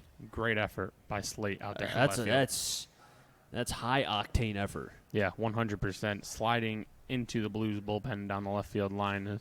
I'm not a huge fan of bullpens on the field. These aren't as bad because they're deep in the outfield, not like San Fran or Oakland, yes, thank you. But Oakland will be hopefully moving out soon. Yeah, they've been saying that for how many years? It's just like the Tropicana field in Tampa Bay. That thing's I hate the Trop. Burn it to the ground. Hey, somehow they win. They do win with not a lot of money. 0-2 to Miller. Broken bat towards first. Cruz will field his position. Tag on the bag. 1 down. And that bat, it will be used as firewood in the winter. Or in a few weeks. I mean, people like s'mores in the summer. Good point. I can't argue that. At the plate, Dylan Reynolds batting from the left side, the Fairfield product. Oh, he just finished off that bat, snapping it over his knee. If you're just catching us right now, Brad Marchetti is on the mound from Tufts University, a right-hander from Massachusetts. First pitch to Reynolds. There's the breaking ball. Drops it in for a strike, 0-1. Roth is on deck. Casey Bass on double deck. Chris Saunders alongside Matt Pollock. 0-1. Reynolds, left center. Diving play made by Slate. Slate is a web gem in left field today, let me tell you, for Brockton. Yeah, he's been great out there for them. We've seen some great defensive left plays by visitors here at Muzzy Field this year through 3 games. We really have. I mean, both for Westfield in Game 2 and then now here in the 3rd game of the homestand for the Bristol Blues. Yeah, Andrew Ciccarelli was playing left for the Westfield Starfire. That kid can hit. He's on fire right now. Hit his first home run for Westfield. Yep, that kid's making history up there in Westfield for the Starfires, and he made a web gem play here at Muzzy and left right after I said he was a little shaky out there. So he must have heard me, had to shut me up or something. 0-1 to Roth. Off the inner half of the plate or inner half of the bat. 0-2. Casey Bass is on deck. Marchetti looking for a 1-2-3 inning. 0-2 to Roth. Pops it up, goes behind the press box. Still will remain 0-2 with 2 outs. 3-3-4 for Brockton. 5-5-1 for the good guys, Bristol Blues. 0-2. Off of Roth, looked to be the foot, and he's going to casually walk over to grab his bat. A nice evening has become a beautiful night here in Bristol, Connecticut at Muzzy Field. The sun has set, the lights are on, and it is a perfect. I think perfect is a good word to describe it. Perfect night for baseball here at Muzzy. I mean, look at the sky. Yeah, it's beautiful. Picture perfect. You could paint that. I can't, but somebody can. 0-2 high, 1-2. I can't paint it either. I wish I could paint. If I could have one talent, like not anything extreme, like being a great baseball player, I think I would choose like a good sketch artist. 1-2. In for a called strike 3 is Roth. 2 Ks today, make it now 11 on the season. And a good 1-2-3 inning for Marchetti as we head to the top of the 6th with the Blues leading 5-3 over the Brockton Rocks. We'll keep it right here and continue the conversation. Yeah, if there's one thing I would want, probably play the piano. Well, Didi Gregorius taught himself how to play the piano while he was recovering. Didi can speak 8 languages, play the piano. He could probably do anything. I love He Didi. probably is Superman, and we don't even know. I love Didi. He's the best tweeter in baseball. Now, I wonder if he tweeted about himself returning. He did. Oh, did he? Can confirm. He tweeted this graphic, like this anime graphic video of himself on Twitter this morning and said, I've been having guys put this together for the past couple months waiting for this moment. And it was, just a couple highlights of him. I know one of the highlights he had, and there was a 3-run homer he hit in the 2017, was it, AL wildcard game against the Minnesota Twins. It was that year that it was a huge home run, one of the biggest home runs in recent memory, keywords recent memory, Yankees fans, calm down. In recent memory for the Yankees and tying the game, they were down kind of like the Blues today, down 3-0 early, and then the offense bounced back as Didi had the 3-run homer in the bottom of the first that game, and the Yankees cruised to victory after Luis Severino just got 1 out in that wild card game. So, yeah, he did tweet about himself coming back today, and he's single in his first at-bat back, as we mentioned earlier. And a pitching change for the Bristol Blues here in the top of the 6th. It will be Christian Seelhorst, as he's from Pennsylvania, the 5'11", 185 Seton Hill. His last appearance was against the Silver Knights on June 4th, went 2 2/3, 1 hit, 2 Ks, 10 batters faced on the season. He does not have a record, but does have a 2.45 ERA in 3 2/3 innings for Seelhorst, 5 strikeouts, 1 walk, and 3 hits. So I'm not surprised by the Seton Hill product, only because Seton Hill has produced quite a number of pitchers. We saw last year with Kohler and McDermott, and now this year with Seelhorst. Very impressive. Yeah, you mentioned McDermott. Led the FCBL in saves last year for the Blues, so not surprised by what Seelhorst has done. Oh, neither am I. Yeah. And, I just want to say one thing real quick about McDermott. I know he struggled this year, and I know he probably, and I know for a fact, having an opportunity to talk with him a bit, he wasn't pleased with how he pitched this year, but he's going to bounce back. All pitchers have those adjustments. He had a great summer. The spring wasn't great, but if he's listening, keep fighting. He'll be back. Yeah, well, I'm sure in the summer the year 2018, he threw more innings than he probably has his whole life playing summer ball for the Blues. That's a great point. So, maybe coming back and maybe quote unquote spring training for him was a little rough after throwing so many innings the previous year. But, at the end of the day, that kid's got too much talent to do what he did this year again. So he'll bounce back next year for Seton Hill. And they have a chance to have a really good staff in 2020 with the arms we've seen that they produce. Slate, Kretzler, and Sullivan, if any of them get on, Hart for the Brockton Rocks. And because of Seelhorst in, that will close the door on James Judenis' day. 5 innings pitched, 3 earned runs on 3 hits, 2 Ks, 4 walks. Did surrender 2 home runs, but right now he's the pitcher of record on the winning side. Slate with 2 Ks, 1 swinging, 1 looking. Third at bat for Slate. First pitch from Seelhorst is low, 1-0. Yeah, we mentioned it. Judenis could have folded so easily after the first. And he didn't. He didn't. Great performance by him. I'm sure he's, not too thrilled that he had the rough first, but he's got to be pleased with how he was able to bounce back after the first. The 1-0. In for a ball, 2-0. Some scores around the big leagues. The Phillies had just taken the lead over the Cincinnati Reds, 3-1. They're in the bottom of the 5th. The Diamondbacks are up 5-0 over the Blue Jays in the bottom of the 5th. The 2-0. Big healthy cut. Comes up empty, 2-1. Top 5 Atlanta Braves have a 6-0 lead over the Miami Marlins, who are better than most people expected. We have a perfect game alert going in Boston. Tampa Bay has not allowed a base runner against Boston so far. Are they at home, Tampa? No, they're in Boston. Rays are up 4-0. 2-1, make it 2-2. Seelhorst working quickly. Let me check who's on the mound for Tampa working. It's Chirinos. Is it? It's Chirinos. I'll put money on it. You're correct. I don't owe you anything, though. Only through 5, but still something to note and watch for. You're right, 2-2. Ooh. In the dirt, and Slate will be on first, and Seahorse kind of just shot-putted that pitch, and it did not look good coming out of Seahorse's hand. No, I think he knew it as soon as he released it. It's not going where he wanted. Hits the batter, and now the leadoff man is on for the Brockton Rocks. Now, here's the thing. That hit the ground first. So if it hits the ground and then hits the batter, isn't that considered a dead ball? Or, I mean, But it was a 2-2 count, correct? It was. It wasn't a 3-2. It was a 2-2. Yeah. But they're saying it hit him. But it hit the ground first. That's Yeah. my question. Shouldn't that be considered a dead ball? I think you're right, but nobody seemed to have questioned it. So either we didn't get the great view and it hit him right away, or we're just wrong. Pitch is high, gets away from Reiner. That will allow Slate to get to second base on the wild pitch. And now the Brockton Rocks have a runner in scoring position on a walk and then wild pitch from Seahorst. He's going to have to bear down here. Rounding out the big league scores, 2-2 game in Detroit as the Twins and Tigers are in the top of the fifth. The Rockies have a 2-0 lead over the Mets. No surprise there, bottom four.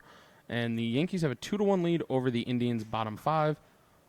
And just getting under their way, the Athletics have an early 1-0 lead over the Rangers in top two. And the Orioles put up 2 against the Astros in the first.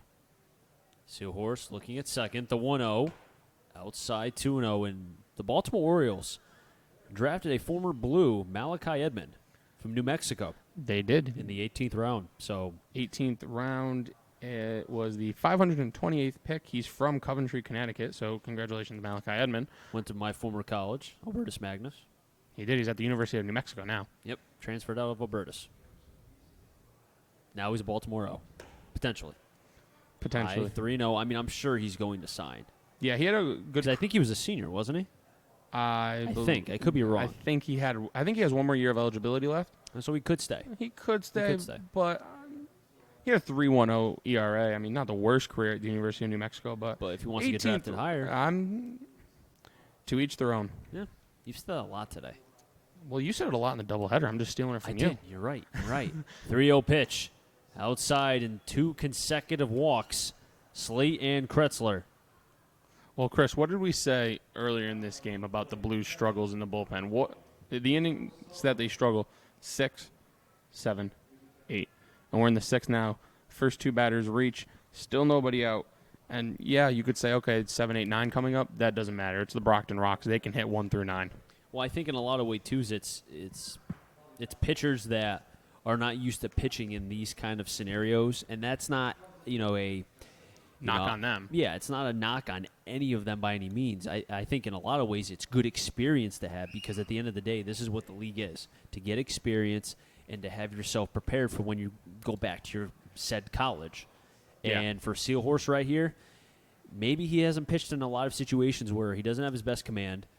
He hit a batter, allowed a stolen base, 2 consecutive walks, infield's playing in, Bass is on the grass at first.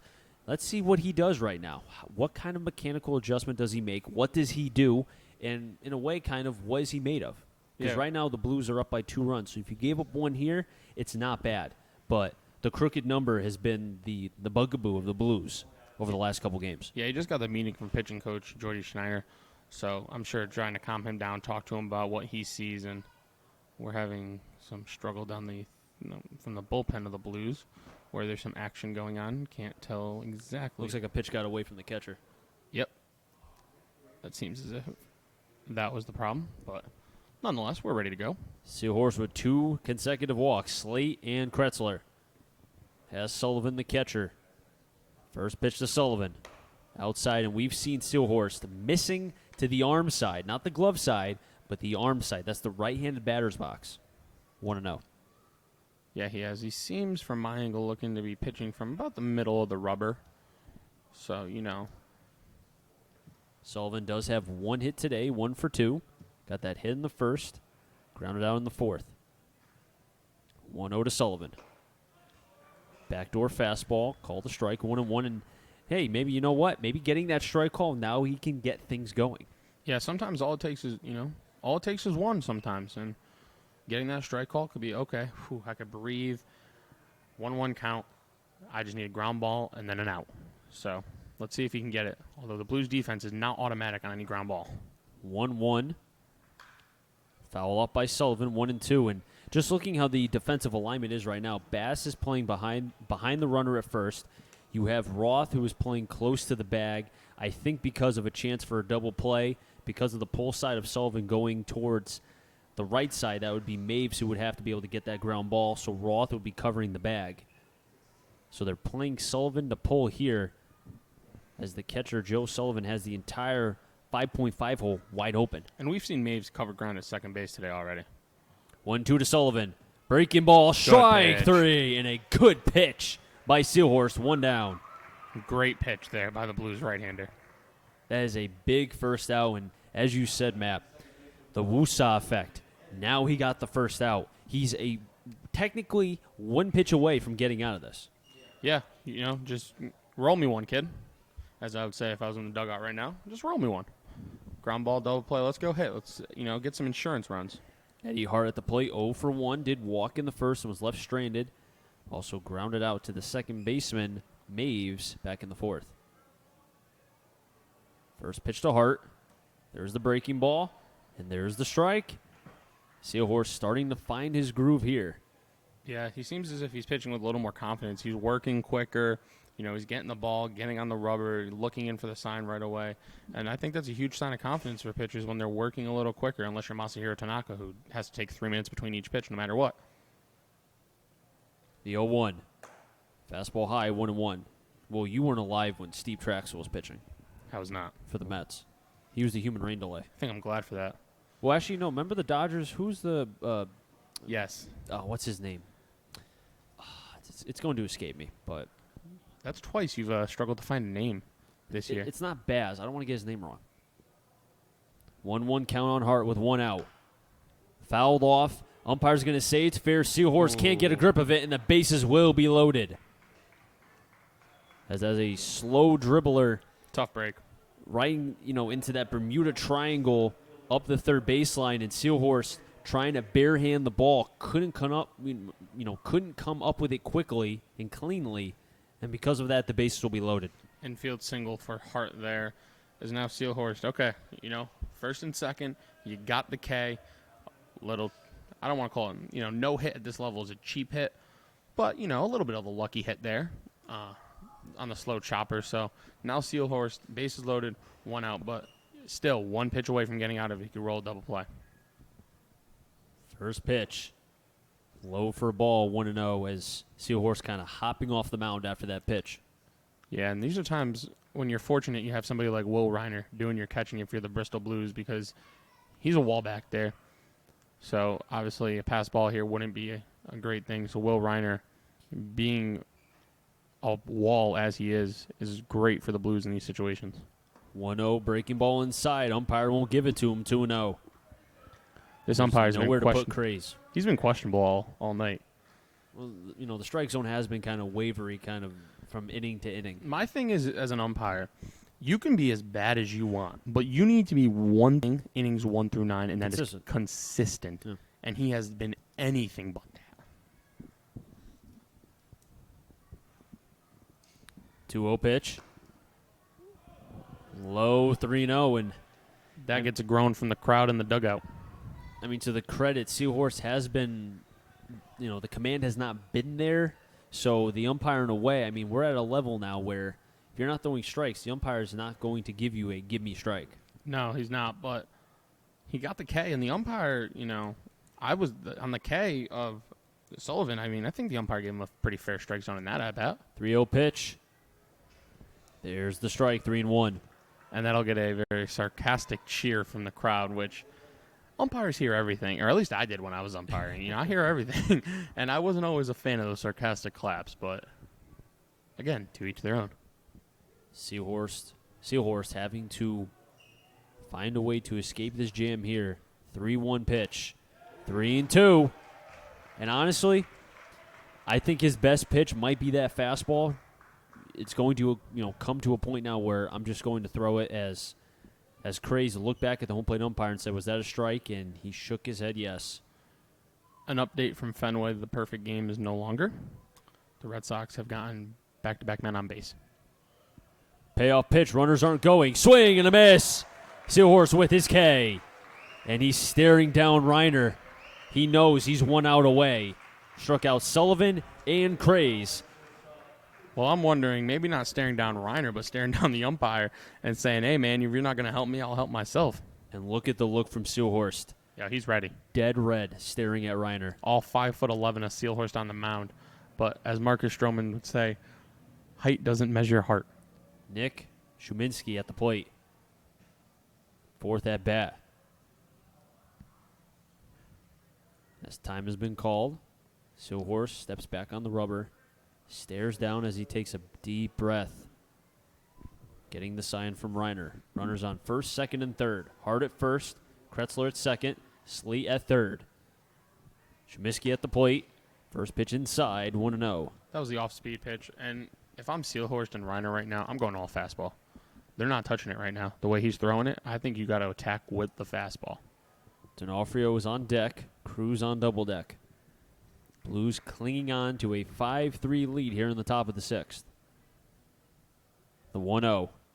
Breaking ball. Drops it in perfectly, 1-1. Seelhorst came in relief of Judenis, who pitched 5 hard-fought innings, gave up 3 in the first, but then threw 4 straight zeros after that. And Seelhorst into a jam himself, but does have 2 Ks after 2 walks.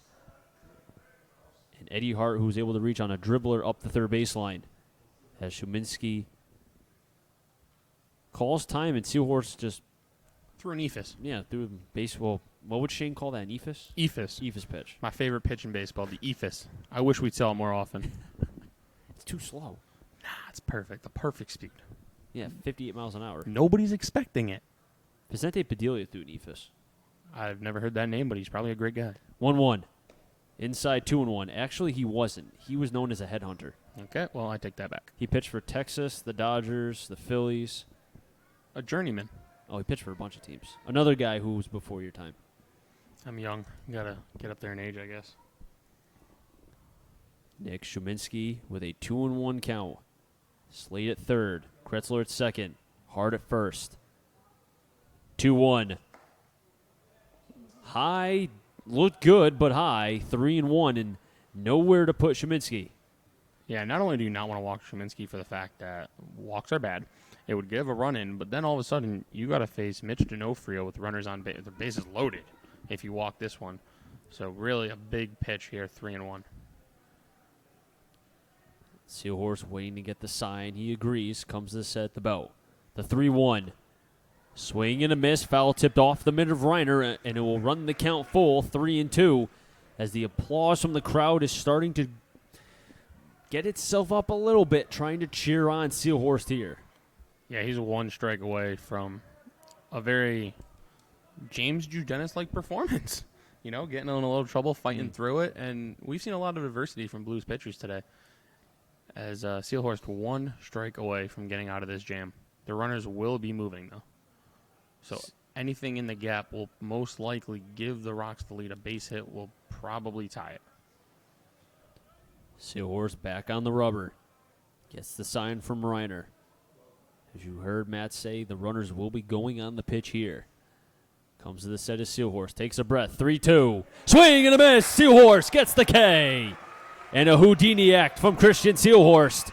And he shows emotion after that. Strikes out Sullivan, Craze, and Shuminski. He keeps the Blues at a 5-3 score as they head to the bottom of the sixth. What a performance by Seelhorst there in the 6th inning. You said Houdini act, getting himself in and out of trouble. The Bristol Blues fans here at Muzzy appreciate that outing, and he showed emotion. One of my favorite things is when pitchers show emotions after big strikeouts. Great job by Seelhorst there. Give Blues a chance to get back up and get some more insurance runs. And you know what's more impressive? All 3 strikeouts were on, well, I think one was a breaking ball on Sullivan. Yes. But from that point on, Fastball. Each batter knew he was going to throw a fastball, and they still could not touch it. I don't like throwing this comp out because I don't want anybody to take it the wrong way, but very Mariano-like. You know, hitters knew what was coming. And they couldn't touch it. They couldn't touch it. It didn't matter. Blues will have 5, 6, 7. Bass, Cloutier, Orzechowski, as Brad Marchetti is back for his 2nd full inning of work. Marchetti from Tufts University from Massachusetts, a right-hander.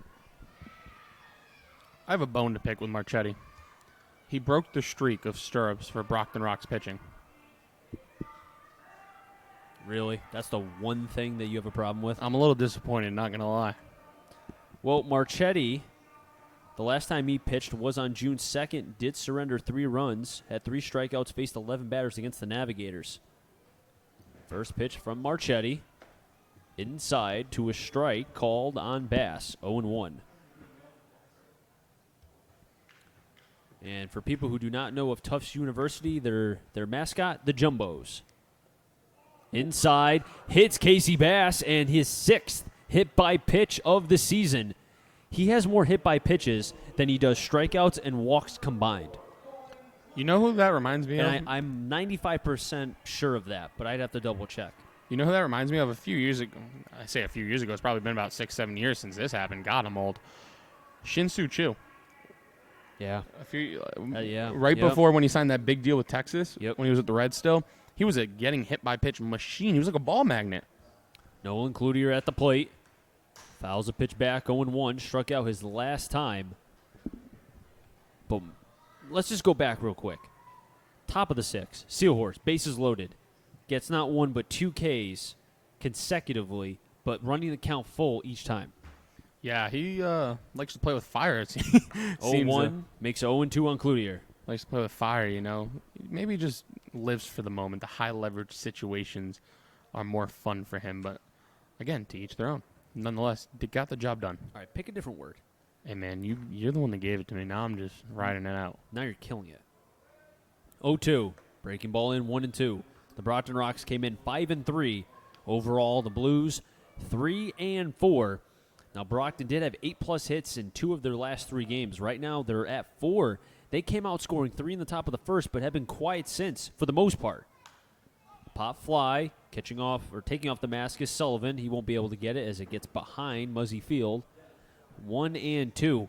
Now, the credit does go to the pitching, Judenis and then Seahorse, but at the same time, there's been a lot of runners stranded by Brockton.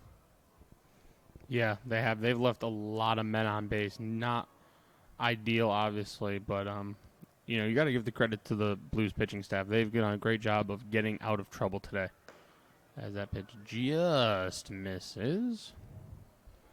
Very interesting call by the umpire, but again, not one to tell a man how to do his job. I'm just here behind a microphone talking into it for you guys to listen. 2-2 on Cloutier. Line drive into right center. On the run is Mara. He'll make the catch. 1 down. When we get a chance, we have to count how many base runners have been stranded for Brockton. I should have it I got 7 if my math is correct, which I can. You're right. Because they had 3 in the three in the first. They left them loaded twice. Yep. 1 in the 4th and then 3 in the 6th. John Warzachowski at the plate. First pitch. Takes a pitch down the middle for a strike, 0-1. Runner on first is Bass, who was hit by a pitch, his 6th of the season. Well, we've talked about it, how good Judenis was innings 2 through 5. He no-hit him 2 through 5. He gave up 3 hits in the first with the 3 runs. Didn't allow a hit after that. Towards right, will stay in play. Just goes foul. 0-2 from Warzachowski.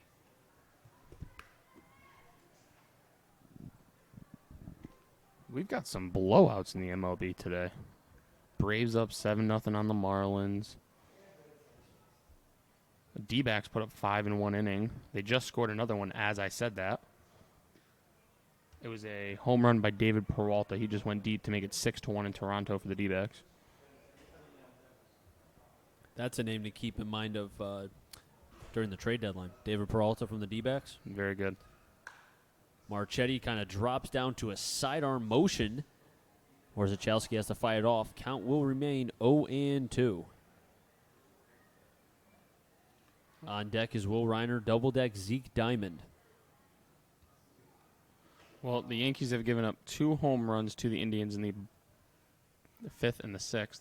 0-2, another foul ball. And the Indians now have a 4-2 lead over the New York Yankees. Couple scores here from the Futures League. 4-3, bottom 7. Suns lead over the North Shore Navigators, and Nashua still with a 2-0 lead against Westfield, bottom 6th. We got to get an 8th team in the FCBL so we can have a full slate of games and not have a team off. Another foul ball, and Orzechowski making Marchetti work. Just want to get a quick... I'm going to check this out on the Starfires, see what they're doing right now. They have 4 hits, 1 error. Yeah, they got some players in that lineup. I'm going to bet that Ciccarelli has at least one of those 4 hits. This pitch was high to Orzechowski, 1-2. It wouldn't shock me. I mean, we saw Ciccarelli per game 1 and 2 of the doubleheader, and he looked like a man amongst some boys. Yeah, he for did. the most part. He made it look easy. I mean, effortlessly. 1-2 to Orzechowski. Ground ball to third. Will they turn 2? There's 1 over the first. Not in time. They will get the force out of Bass. But Orzechowski will reach on the fielder's choice, but a nice turn from D'Onofrio to Hart. Yeah, Orzechowski runs well. Obviously hard to double him up, especially when the ball's hit to third. So good job by him. Hard 90, as I like to call it. How about Hart sticking on the bag when you see that freight train of Casey Bass coming down? Yeah. Having to stay on the bag. Yeah, that's, again, why I'm up here in the booth, not on the field. I'm going to pass on that. He's a big boy. Will Reiner at the plate. First pitch to Reiner. Checks his swing, hits the bat, 0-1. Okay, I've checked the Starfires lineup. Ciccarelli not in it. So he does not want to have one of the 4 hits. I would have lost money. Reiner's 0 for 2 on the day. I'm surprised he's not in the lineup. Yeah. 0-1 to Reiner. Swing and a miss. Big healthy cut. 0-2. Bass reached on a fielder on a hit by pitch and then was later out on a fielder's choice. Orzechowski able to use his speed to stay as Marchetti steps off the rubber, then regroups. On deck is Zeke Diamond. The beautiful sky has gone away. Quickly, too. Yeah. 0-2 to Reiner. High 1-2. Very quickly. 1 second it was there, now it's gone. It was up there when Sealhorse was working his magic. Yeah. Houdini. That maybe Houdini was watching him. Could have been. I wouldn't see now. I wish somebody had painted it so I could look at it more. Come on, Chris, get on that. 1-2 to Reiner. High for a ball. Sullivan took that turn, and they tell you not to do that. Don't show up the umpire. 2-2. I'm not surprised you thought that was a strike, though. That's, 50% of the time that's been a strike, 50% has been a ball. As we mentioned, this umpire has not been very consistent behind the dish. That's another thing we haven't seen too much in the first 3 games here, or 2.5 because we're not done yet here. Yeah. Throws to first. Have not seen that too much. Maybe it's just a bunch of John Lusters out here. Whoa. 2-2 to Reiner. Breaking ball in, called for a strike 3, and Reiner's not pleased. Marchetti with his second K in 2 innings of work, heading to the top of the 7th. With the Blues leading 5-3 over Brockton. You were watching the Bristol Blues on the Bristol Blues YouTube channel.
Pitching change for the Bristol Blues. It will be Ben DeLaBelle from Cheshire, Connecticut.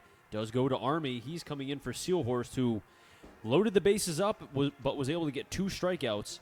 Had 1 inning, 1 hit on that that dribbler up the third baseline from Hart, and 3 Ks. But now DeLaBelle, who did pitch yesterday and gave up a couple runs, did have a K, but the bounce back inning for DeLaBelle is something he's looking for here, and he is a big boy. And maybe a little bit of revenge as well. I mean, he pitched against this exact Brockton Rocks team yesterday. And I believe, Chris, you were telling me he gave up a long ball to the on-deck batter, Gabby Cruz. He did. First pitch, breaking ball outside to D'Onofrio, 0-1. And Cruz is on deck right now. D'Onofrio, who's at the plate, Cruz, and then Mara. If any of them get on slate. Another breaking ball low, 1-1. Outside of that dribbler last inning for the single for Hart, they have not had a hit since the first inning. The Rocks, that is. The 1-1. Framed by Reiner, 1-2. And you know what? That might have been low, but that was almost the exact same pitch that Reiner struck out on. So, at least in a sense, both ways right here. I guess. 1-2 to D'Onofrio. Just a bit outside. 2-2. Just a bit outside. And Ben DeLaBelle had an opportunity to play in the regional for Army. I don't know if he pitched, but I know he was with the team during their regional run. I could check that. DeLaBelle gets the sign from Reiner. The 2-2. Fastball outside. Call strike 3. And a little bit of pop of the mitt from DeLaBelle. He can throw it. Yeah, he put a little extra on that one. Painted. See, DeLaBelle, listen to me. I said I wanted somebody to paint this guy. He just decided to paint a corner instead. Great job there by DeLaBelle. That's impressive. Good job by you. Thank you. Look at me go. And now the second matchup between Cruz and DeLaBelle. Last time these two met up, a 2-run shot. First pitch breaking ball outside. 1-0. The good thing here for DeLaBelle, the same thing cannot happen. He cannot hit a 2-run homer. He can hit a solo shot, but he cannot hit another 2-run homer off of you. 1-0 from DeLaBelle. Outside and low, 2-0.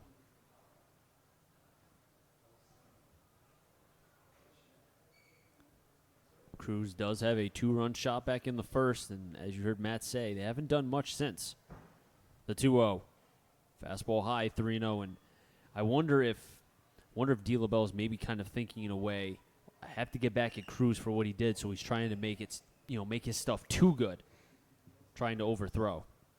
Yeah, we see that a lot with pitchers, trying to get quote-unquote revenge on a hitter. 3-0, 4-pitch walk to Cruz. And the first walk surrendered by DeLaBelle.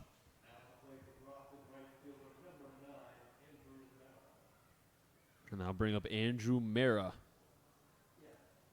who does have a home run himself to right center back in the first and then flew out in the third and the fifth. 1 for 3 on the day. Here's his fourth at bat.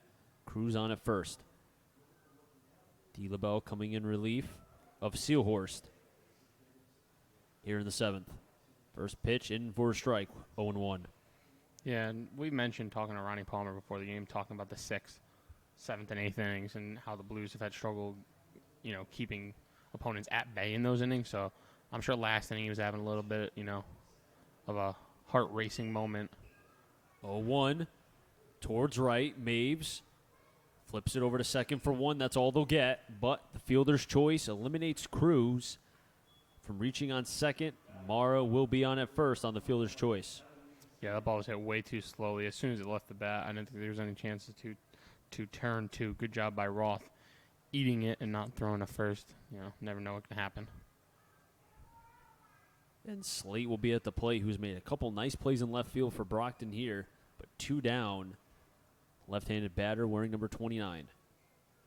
Slate with 2 Ks in the first and the third, walked and was left stranded back in the 6th. So he's at the first pitch, fouls it back, 0-1. We've seen a lot of foul balls today go out of the stadium. Both teams have really kind of, in a way, made these pitchers work. They've had quabs.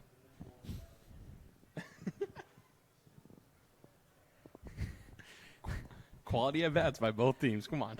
No comment. It sounds like something else. The 0-1. Foul back up the first baseline near the dugout of Brockton 0-2. DeLaBelle already has 1K of D'Onofrio. Looking for his second here.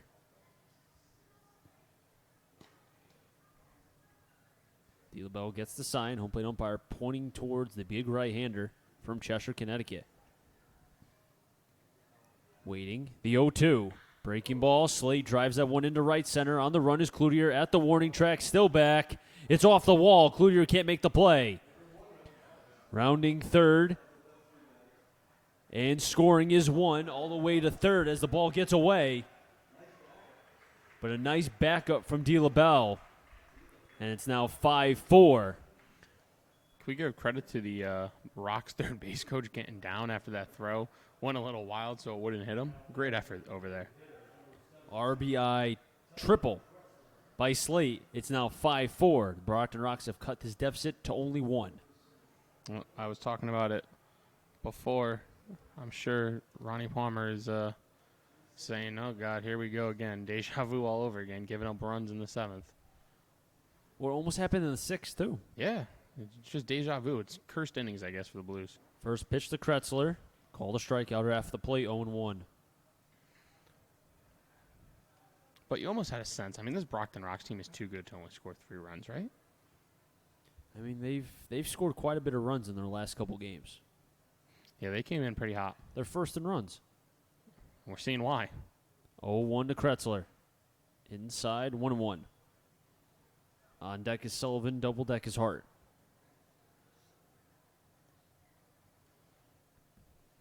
Slate on at third had a RBI triple to make this a 5-4 game. DeLaBelle trying to keep it at that. The 1-1. Outside, 2-1. That triple off the bat of Slate, when it went out, I first thought it went off the scoreboard and came back into play. Fortunately for the Blues, I was wrong and hit off the wall, stayed in. The 2-1. Breaking ball outside, 3-1. I think for DeLaBelle, he's happy it didn't go out because it would have been the second consecutive time in less than 24 hours that he's given up a 2-run shot. Yeah, and this one would have been brutal. I mean, it would have tied the game here, Muzzy. And, you know, the Blues bats have gone just as cold. I mean, they haven't had a hit since, the third inning I said it was? I'd have to fact check myself. 3-1. Low for a ball. Runners on the corners for Brockton with 2 down. I was wrong. They haven't had a hit since the second inning. Oh, nope, the third. Nope, the second. And it looks like we're going to have a pinch hitter for Joe Sullivan. It will be P.J. Murray from Florida Atlantic.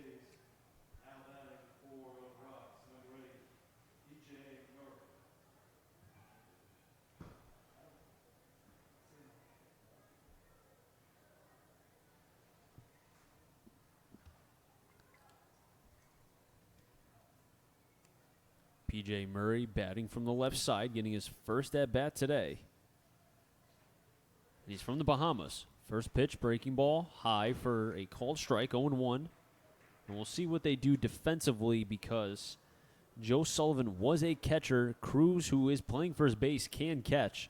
So you might see a situation where Murray will go to play first, Cruz will catch, but we'll worry about that in the bottom half. Runners going to second. The throw, play, safe. Runner's going to tag from third, or rather go from third, and he'll score. And we have a tie game, 5-5.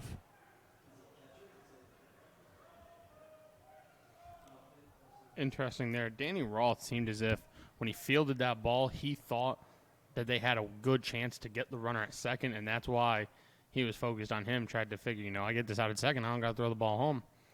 Obviously not the case. Is just like that, the Rocks have tied this game, and DeLaBelle continues to struggle. DeLaBelle has given up 2 runs here. Blues 5, Brockton 5. Ketzler on at second. 1-1 pitch inside, 1-2. And that's a pitch where, rather a throw that Reiner, I know he wanted to make, but at the same time. With 2 outs especially. Exactly, with 2 outs. You saw Slate kind of leaning towards.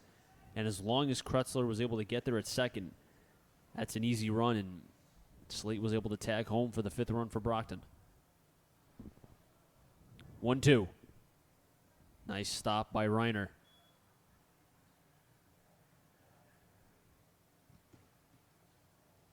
Eddie Hart is on deck. Quinn Cray's on double deck.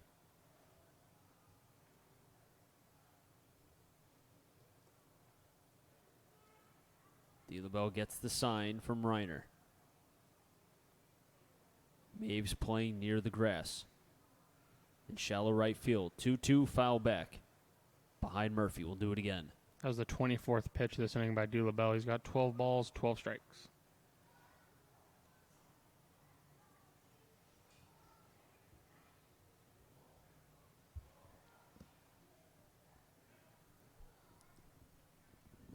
Shortstop Roth playing near Kretzler, who's on second for Brockton. 2 runs given up by the Blues thus far. The 2-2 towards right. Maves bobbles it, gains, will not throw it to first, and another error for the Blues. Their second error of the game. Runners on the corners again for Brockton. Surprising there. It looked like that's the positive about playing second base is, when a ball's hit to you, you got a little more time than, say the shortstop or third baseman does in the infield. But he bobbled it, and then he picked it up with his glove, which after you bobble it, you probably pick it up with your bare hand, but it seemed as if he couldn't get a clean transfer from glove to throwing hand. Ended up eating it, and just like that, runners on the corners, 2 outs, and pitching coach Jordy Snyder out again to talk to his righty. As there is bullpen action for the Bristol Blues right now, but I would almost think that this will be DeLaBelle's batter right here in Eddie Hart. I see James Dennis walking down to the bullpen with ice on his arm, maybe going to talk to his guys down there, say, hey, guys, help me out a little bit. Well, because of the game being tied, now Judenis will get a no decision. That is true. I don't want to say all for nothing, but obviously when you bounce back like he did after the rough first inning, it would be nice to see a W go next to your name. But at the end of the day, I'm sure he'll be happy as long as the Blues can come back and win this one as a team. Eddie Hart is at the plate, batting from the right side. Runners on the corners for Brockton. 2 runs so far for the Rocks. Infield playing straight up. First pitch to Hart. Breaking ball low, 1-0.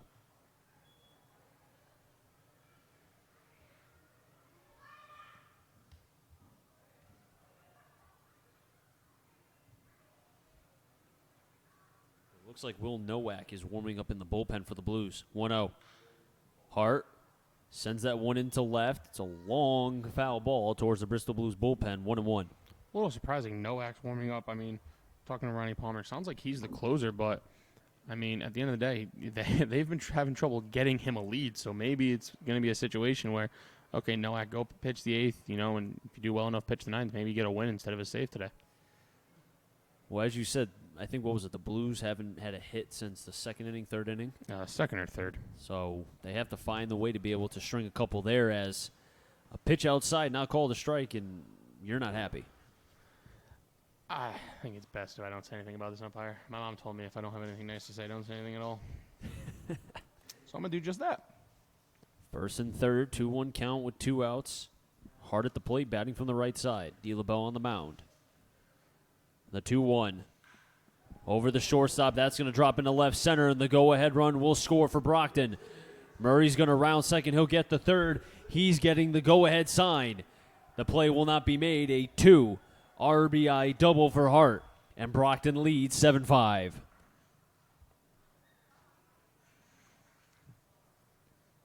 I'm sure Ronnie Palmer's having deja vu all in that dugout. Once again, the 7th inning, it is unraveled as he's going to come to the mound, probably make a pitching change. 4 runs for the Rocks here in the 7th. And it looks like I haven't seen a signal yet, but the ball is being taken from DeLaBelle, and we will have a pitching change. We'll be right back.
Pitching change for the Bristol Blues here as they're down 7-5, have given up 4 runs in the top of the 7th.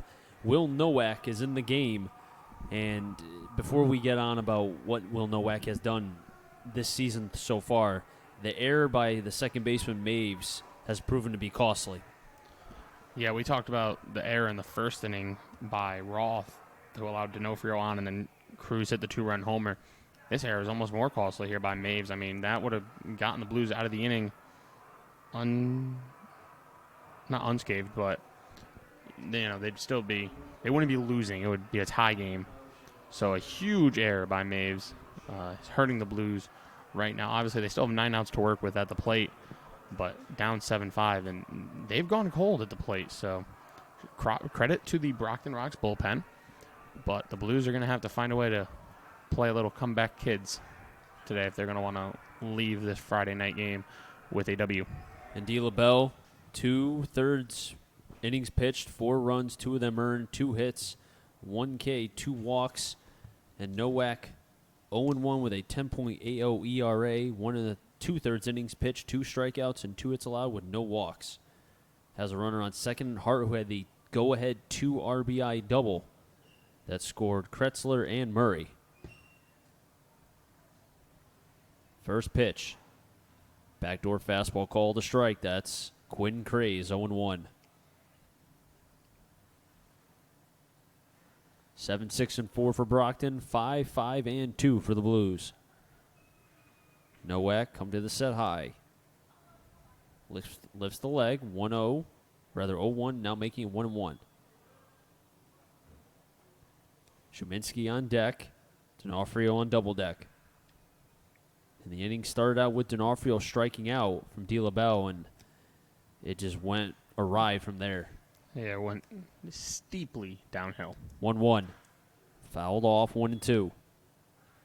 And, this could be a situation where Nowak might go, if he can get a clean, finish with this batter here, he'll probably go 8 and then see what happens from there. Because they do play tomorrow. Yeah, but he's been their best bullpen arm. Correct me if I'm wrong, but he's been the best bullpen arm, right? I think Nyman's been. Well, Nyman's pitched the most. Okay. Nyman's also one of 2 lefties out there, so. 1-2 is a swing and a miss. Craze goes down via the K, but the Brockton Rocks score 4 in the top of the 7th to regain the lead, 7-5. We head to the bottom of the 7th with the Blues down, but, however, the Blues will have 9th and top, Diamond, Maves, and Miller when we come back right here from Muzzy Field.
First pitch is a swing and a miss by Zeke Diamond. 0-1 Marchetti.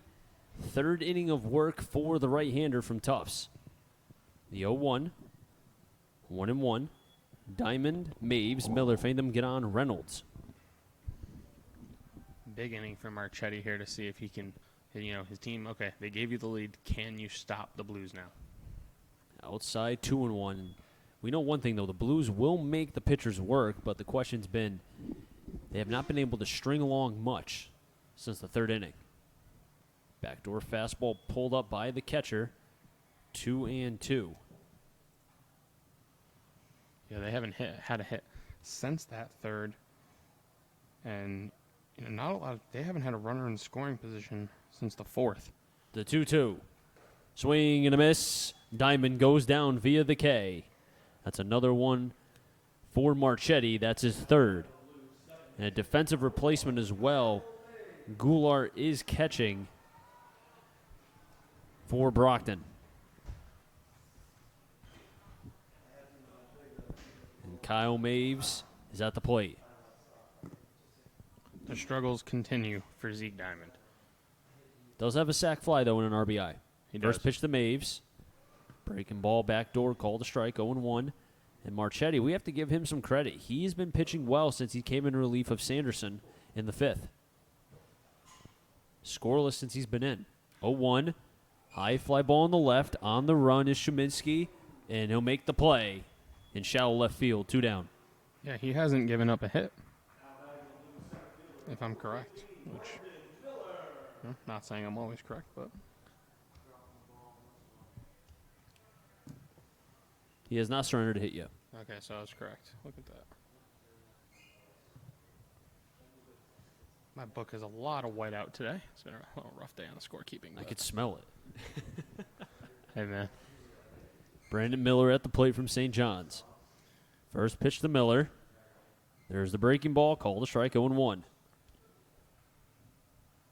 Blues running out of time here. Down 2 in the bottom of the 7th. Got to find a way to rally together. 0-1. Fastball outside, 1-1. 7 outs left to play with. Reynolds is on deck. Indians extend their lead over the Yankees. It's 5-2 via a Jason Kipnis sac fly. 2-1. Marchetti looking out of his 3 innings. His second 1-2-3 inning. Had one in the 5th when he came in relief. And now here in the 7th, looking for the same exact thing. He's making it look easy out there. He's got a lot of confidence out on that mound right now. He's throwing strikes. 2-1. Chopper to first. Cruz will tag the bag, and the side will be retired 1 unassisted. But Marchetti gets the 1-2-3 inning, as I said, his second in the last 3 innings he's worked.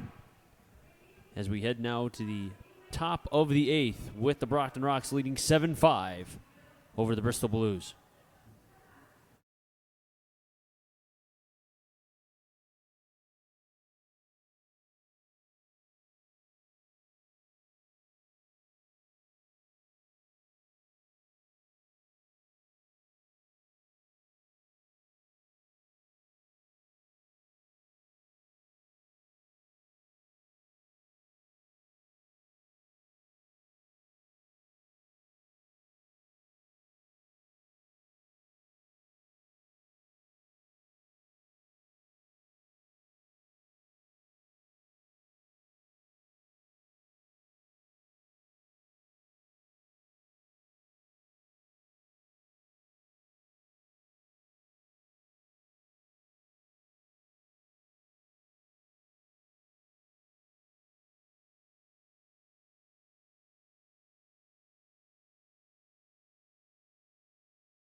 Top of the 8th. Blues down against Brockton 7-5. 7-6-4 for Brockton. 5-5 and 2 for the Blues. Nowak in for his first clean inning of work here in the top of the 8th. Was able to get the strikeout of Quinn Craze to end what was a 4-run Brockton Rocks top of the 7th. Nowak's first pitch to the leadoff batter. Low 1-0.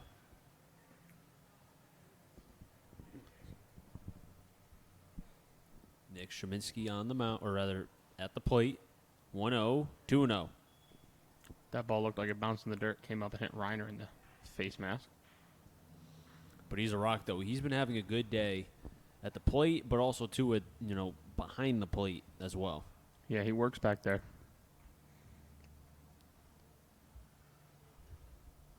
Nowak from Hartford.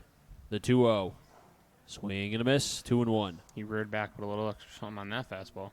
And Nowak can throw it. Yeah. I mean, I wish there was a gun here to see how fast he can get that fastball up there. Yeah, the 2-1. 2-2. Good spot right there by Nowak. But yeah. Framed by Reiner. Yeah, credit to him as well. But, with this umpire, though, you never know. You can throw it down the middle. We got the 2-2. Slider, strike 3. Reiner. And he fooled Sheminsky. Reiner threw that right away, which, again, with this umpire. Well, it was a quick pitch. Yeah. As soon as he got the ball, he went. Yep. Which, I'm not a huge fan of, but, hey. I won't say it this time, but I bet everyone knows what I'm thinking. And D'Onofrio will be at the plate. D'Onofrio came in with a 4.44 average. Swings at the first pitch, a high pop-up into center. Miller coming in. Has it camped under. Will make the catch. Quickly 2 down. Nowak looking for the 1-2-3 inning. I lost that ball once it went above the lights. Got to clean these windows in this booth. And Cruz will be at the plate. Had a 2-run shot in the first. And then since then, a line out, a fly out, and then walked and was later out and a fielder's choice in the 7th.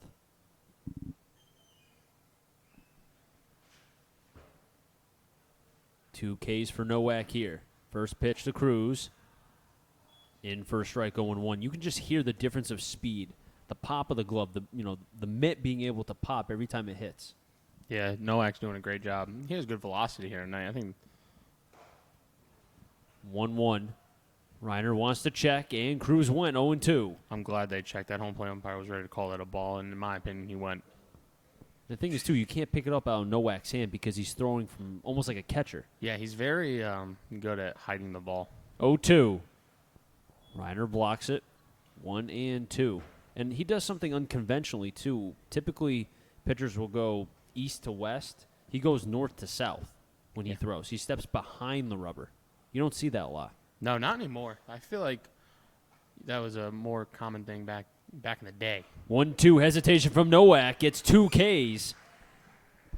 4 so far for Nowak in an inning and a third. An impressive 1-2-3 inning for the right-hander from Hartford. We head to the bottom of the 8th. Brockton 7, Blues 5. You're watching the Bristol Blues right here on the Bristol Blues YouTube channel.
Bottom of the 8th, Reynolds, Roth, Bass. Fade them, get on, Cloutier.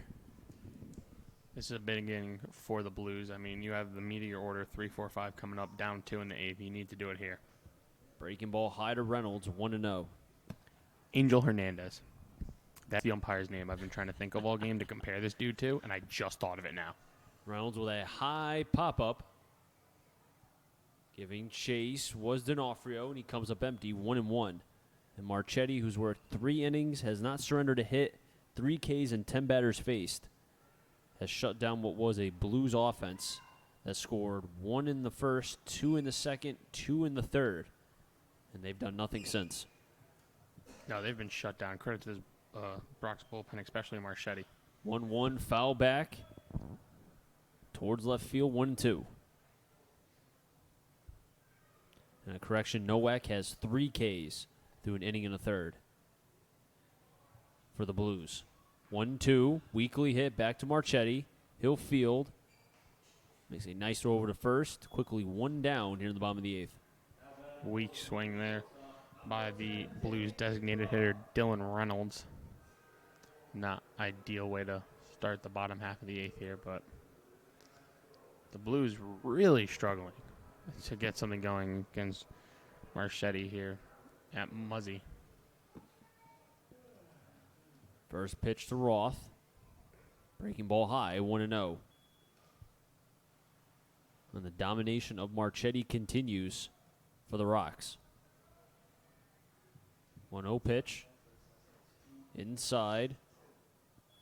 And the new catcher, Goulart, is able to frame that pitch back into the inner half of the plate, 1-1. Bass is on deck for the Blues. 1-1, Roth, unorthodox swing, flies that towards the left side of the field. And making the catch is the third baseman, D'Onofrio, 2 down. Well, I was just about to say before that swing, there's an old saying, a bloop and a blast. It still applies, but, if I'm the Blues, the guy I want doing the blast is Casey Bass. It seems as if he probably has the most power in this Blues lineup, but he's going to be the one trying to start the rally with 2 outs here in the 8th inning, as they're still chasing 2 as they're down to their final 4 outs. First pitch to Bass. Outside, 1-0.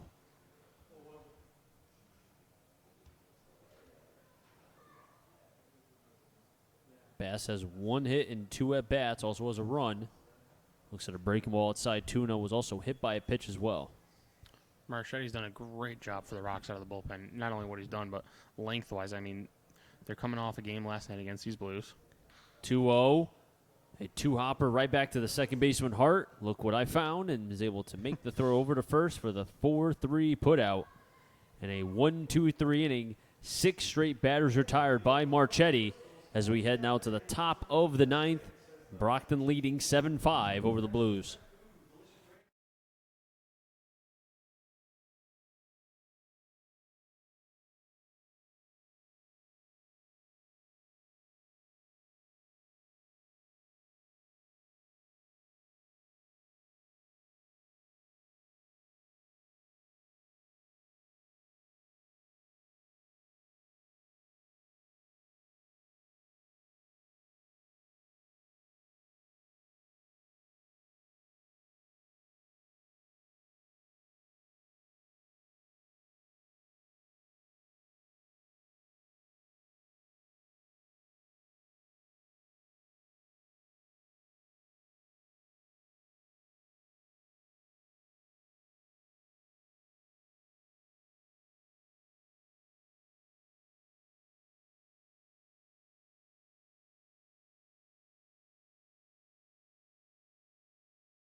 Top of the 9th, 7-5. Brockton with the lead over the Blues. Nowak in for a second full inning of work.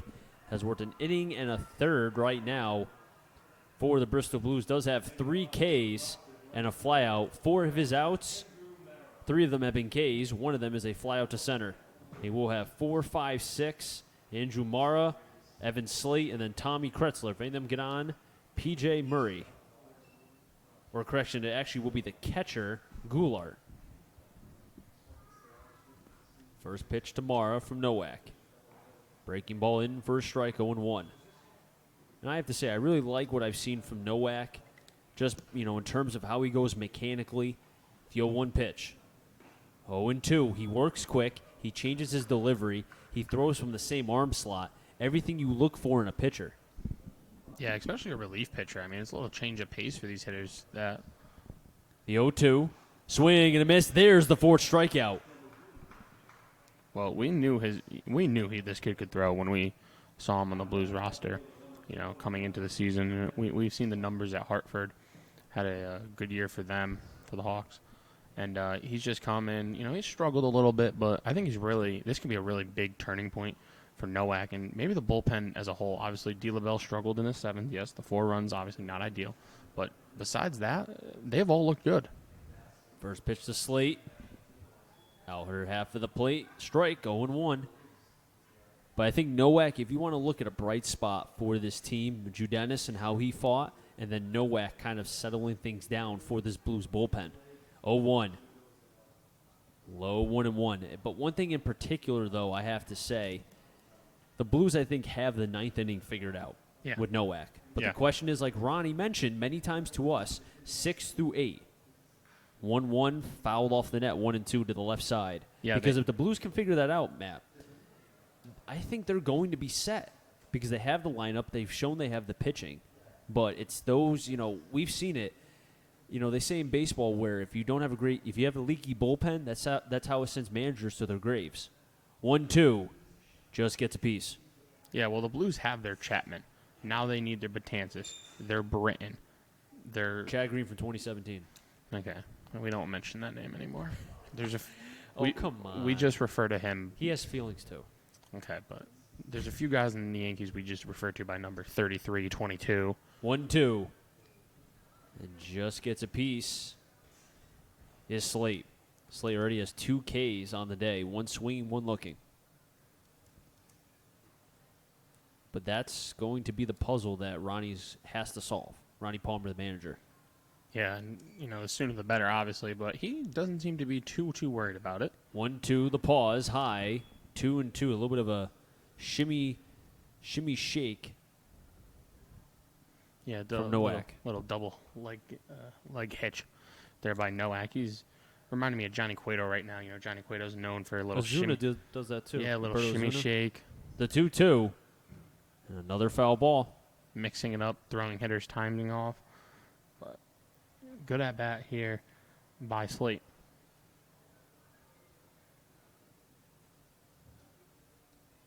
Slate with an RBI back in the 7th. Had the RBI triple to make it a 5-4 game at the time. The 2-2 to Slate. High 3-2, and Nowak kind of overthrowing a little bit, as you can tell, falling off towards that first base side of the rubber. Or first base side of the mound. Yeah, this is a big pitch right here. Obviously, Nowak's been throwing well. You don't want to walk anybody, but especially here. 3-2 in. Called strike 3. Second consecutive strikeout for Nowak in this inning. And if you want to date back to the 8th, 3 straight strikeouts for the right-hander from Hartford. Now bring up Kretzler. He's walked 3 times today by my record. I have him for 2. First and the 6th. Let's look at the game live, and we'll both see which. Kretzler, you are right. He does have 3 walks. Call the strike. What did you have him for in the 7th? I might have forgotten a walk here or there. Actually, I probably got it in the 7th. I don't think I wrote that in there. Yeah, I have him for the 6th, 7th, and 1st. That's all right. It's been a long day. Yeah, it's been a longer game. The 0-1. Strike called again, 0-2. The home plate umpire getting used to throwing that right hand out.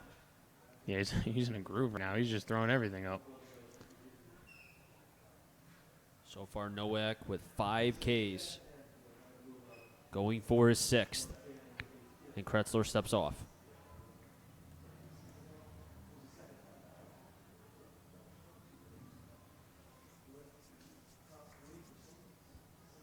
The 0-2. Off the end of the bat towards the left side. Foul.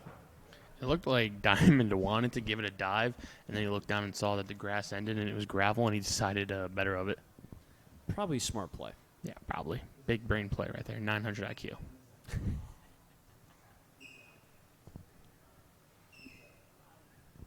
On deck is Goulart, the catcher. It's been a long game up here in the booth. The 0-2. Swing and a miss, gets away from Reiner. Has to throw it to first to complete the process, and he does. 6 Ks for Nowak. He has dominated the Brockton Rock since coming in relief. As we head to the bottom of the 9th, last licks for the Blues. Nowak did his job. Can the Blues have a little bit of magic here at Muzzy Field on a Friday night?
Bottom of the 9th, 6, 7, and 8. Cloutier, Orzechowski, Reiner, if any of them get on Diamond.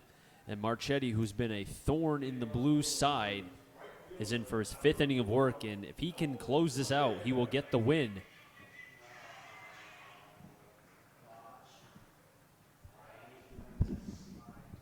Not only will he get the win, but he'll have gone 5 Swing and a miss, 0-1. very strong innings, and pending on what happens this inning, potentially 5 very strong no-hit innings. I mean, the Blues have not done anything off Marchetti. Weekly to the left side through the 5.5 hole. And instead of throwing it, they're going to eat it as the shortstop Shuminsky could not make the play. You like what I did there? That's the positive broadcaster's jinx for the Blues right there.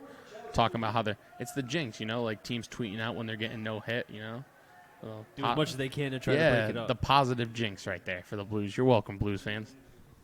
That gives them their first hit since, the 3rd inning? 3rd inning. Wow. Yeah. Let's see if they can get a runner in scoring position. Orzechowski at the plate. First pitch to him, high. Called a strike, 0-1. Cloutier on the infield single to left, or rather through the 5-5 hole. The Blues need 2 to tie here, 3 to win here in the bottom of the 9th. The 0-1 going the other way, but foul, 0-2. There is some action in the Rocks bullpen in case Marchetti gets into some trouble. I can't tell exactly who it is down there. It's a right-hander, I can tell you that much. Other than that, he doesn't have stirrups on, in case you were wondering. That's all I got for you guys. Marchetti doesn't have stirrups either. Yeah, I know. I've already talked about that. The 0-2 to Diamond. Or, correction, that's Orzechowski. He fouls it back. Diamond is on double deck. Reiner's on deck. Cloutier is on at first. Orzechowski with an 0-2 count. Orzechowski reached on air in the 2nd. Was hit by a pitch in the 4th. And then reached in the 6th.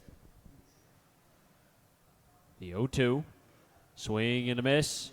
And Orzechowski can't believe it. He missed a pitch high. First out here in the bottom of the 9th. Chris, I was saying to you before we came back about wondering if Ronnie Palmer would use his bench at all this inning. He hasn't thus far, and Reiner's coming up to the plate. And it is Zeke Diamond on deck who, we've mentioned it, under 100 this year. He has a sac fly RBI today. He's reaching on fielder's choice and struck out, but doesn't seem as if he's going to his bench at all. Another throwback to first.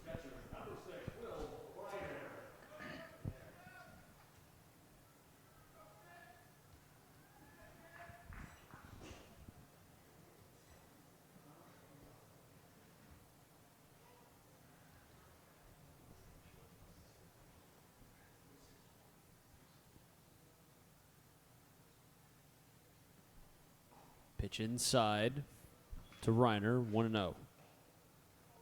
Yeah, if I'm Will Reiner here, you got to look one spot right now. You got to almost treat this like a 3-1 count, in my opinion. You know, have that one spot where you really want it. And if you have to take a strike, so be it. But now another ball. He's up 2-0 on the count. And let's see if he's up there seeing a strike or if he's swinging away the first one he likes with a runner on, down 2 in the ninth.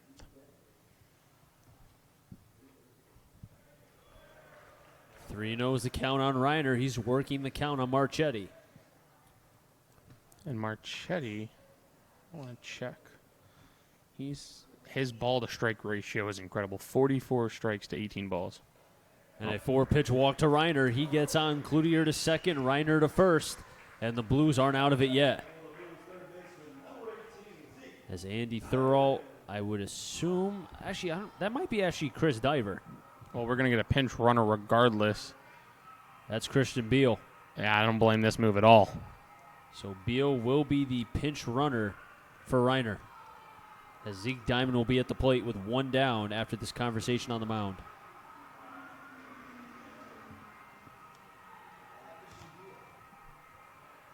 And good to see Beal is back and healthy. I know we had an opportunity to talk with Ronnie Palmer a little bit before the game about multiple things, and one of them was about Beal, and he was a little bit injured, but came back. He's been healthy, and that's why he missed a couple of the games and was not playing.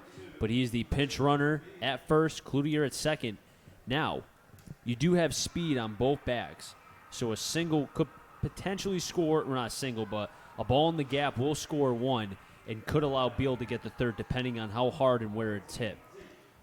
Yeah, I think the important thing for Beal on first is a ball in the outfield, whether it be in the gap or, down the line, maybe a little bloopers. He's got to get a good read. The last thing you want is to think a ball's falling and then it not fall, and then you get doubled off of first. I mean, we've seen some great defensive plays, especially in left by Slate, so Beal's got to do a good job of reading the balls in the outfield. Throw back to first.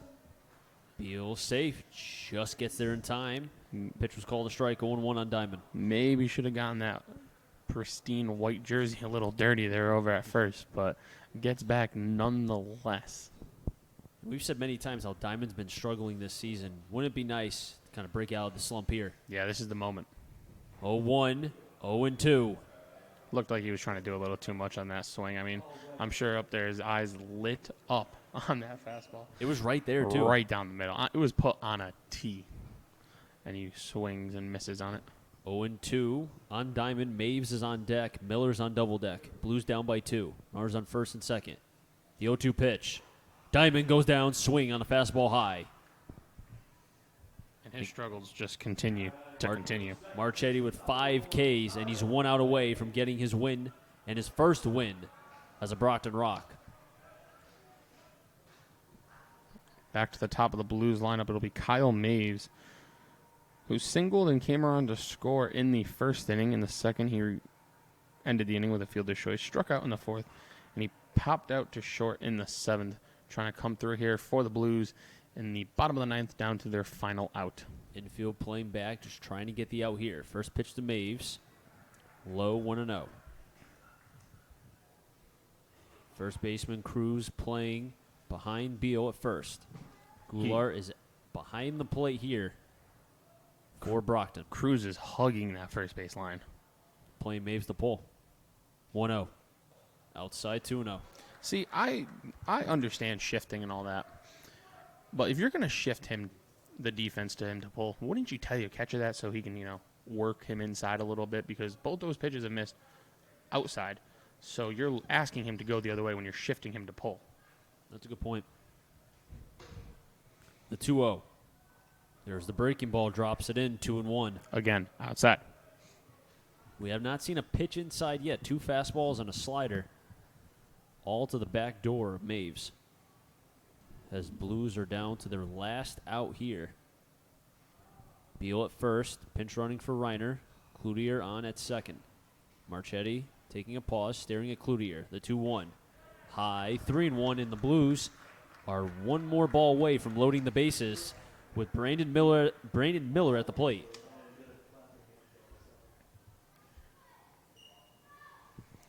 Brandon Miller, one of the bats in this lineup you wouldn't mind seeing with the bases loaded here. Definitely not.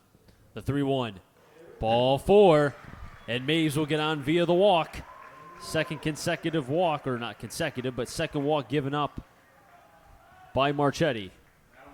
And this is Marchetti's game, it seems. Nobody's coming out of that bullpen from Brockton.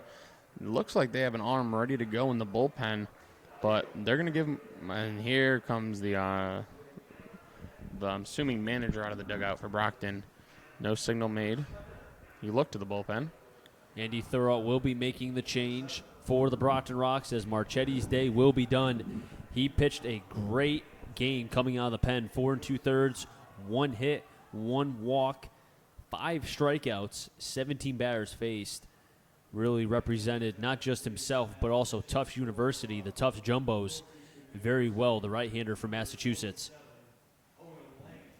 As we do have a pitching change for the Brockton Rocks.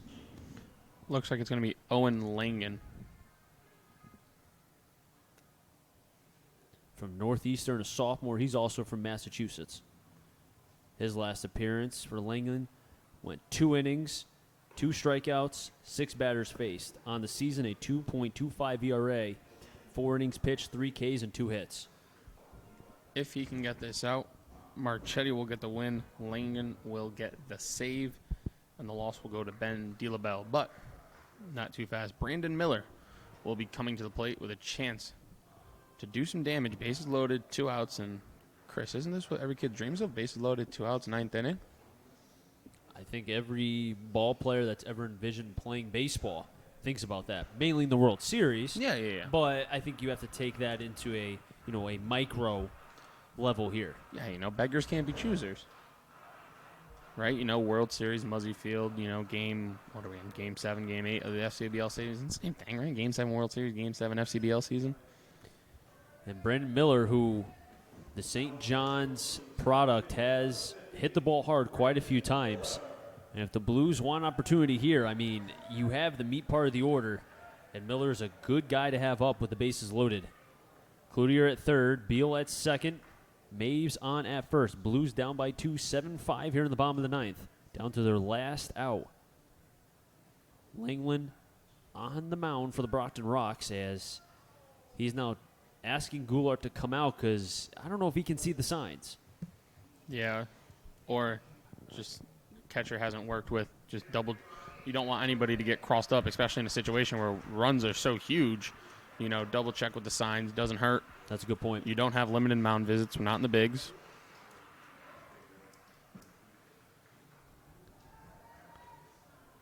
Miller looks at his bat and says, all right, here we go, boy. Let's do something.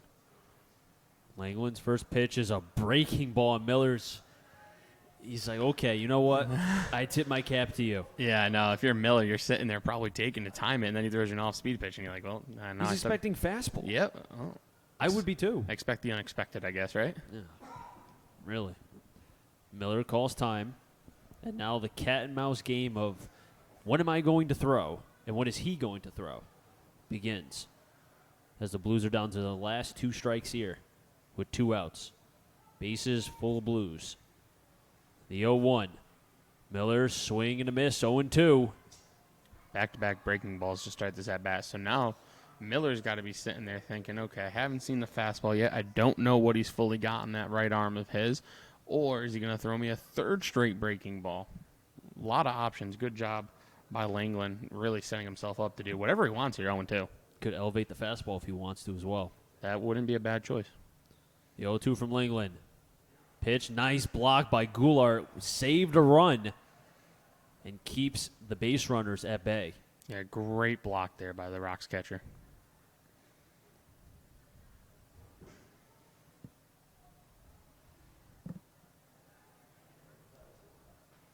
One, 2 count on Miller. Langland gets the sign. Shakes his head yes. Delivers the 1-2 pitch. Fastball outside. Call the ball. 2-2. And now Miller has even the count for himself with runners on first, second, and third. I would almost think if you're Miller, think up the middle. Yeah. The 2-2 pitch. Outside, 3-2. Nowhere to put Miller. And now Miller was down 0-2 after swinging at took a breaking ball, then swung at a breaking ball. But now he's helped himself out to a 3-2 count here. What will Langland throw? And the big thing now, runners will be in motion. 3-2 pitch. Fly ball into left field. Slate near the foul line and will make the catch for the third and final out. Brockton will win the game. Final score, 7-5. The winning pitcher will be Marchetti. The loser will be De La Belle.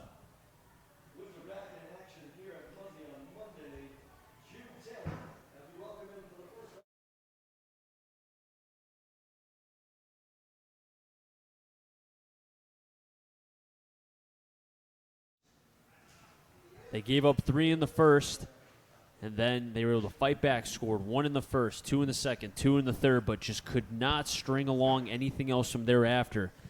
And the Blues now being 0-3 against the Brockton Rocks.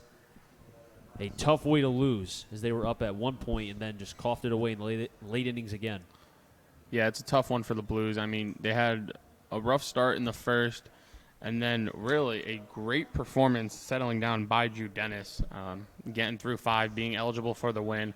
But then again, that 6, 7, 8 innings, they're struggling to find guys who can come in high leverage situations, get out, and get them out unscathed, as they're going to fall. The first time they lose here at Muzzy, they fall to 2-1 here at home, 0-3 against the Rocks this season, you mentioned. And the team they've beaten, the only team they've beaten this year is the Westfield Starfires. So they got to find a way to beat teams not from Westfield. And I think it starts with the 6th, 7th, and 8th innings. The Brockton Rocks will be 6-3 after today. The Bristol Blues drop to 3-5.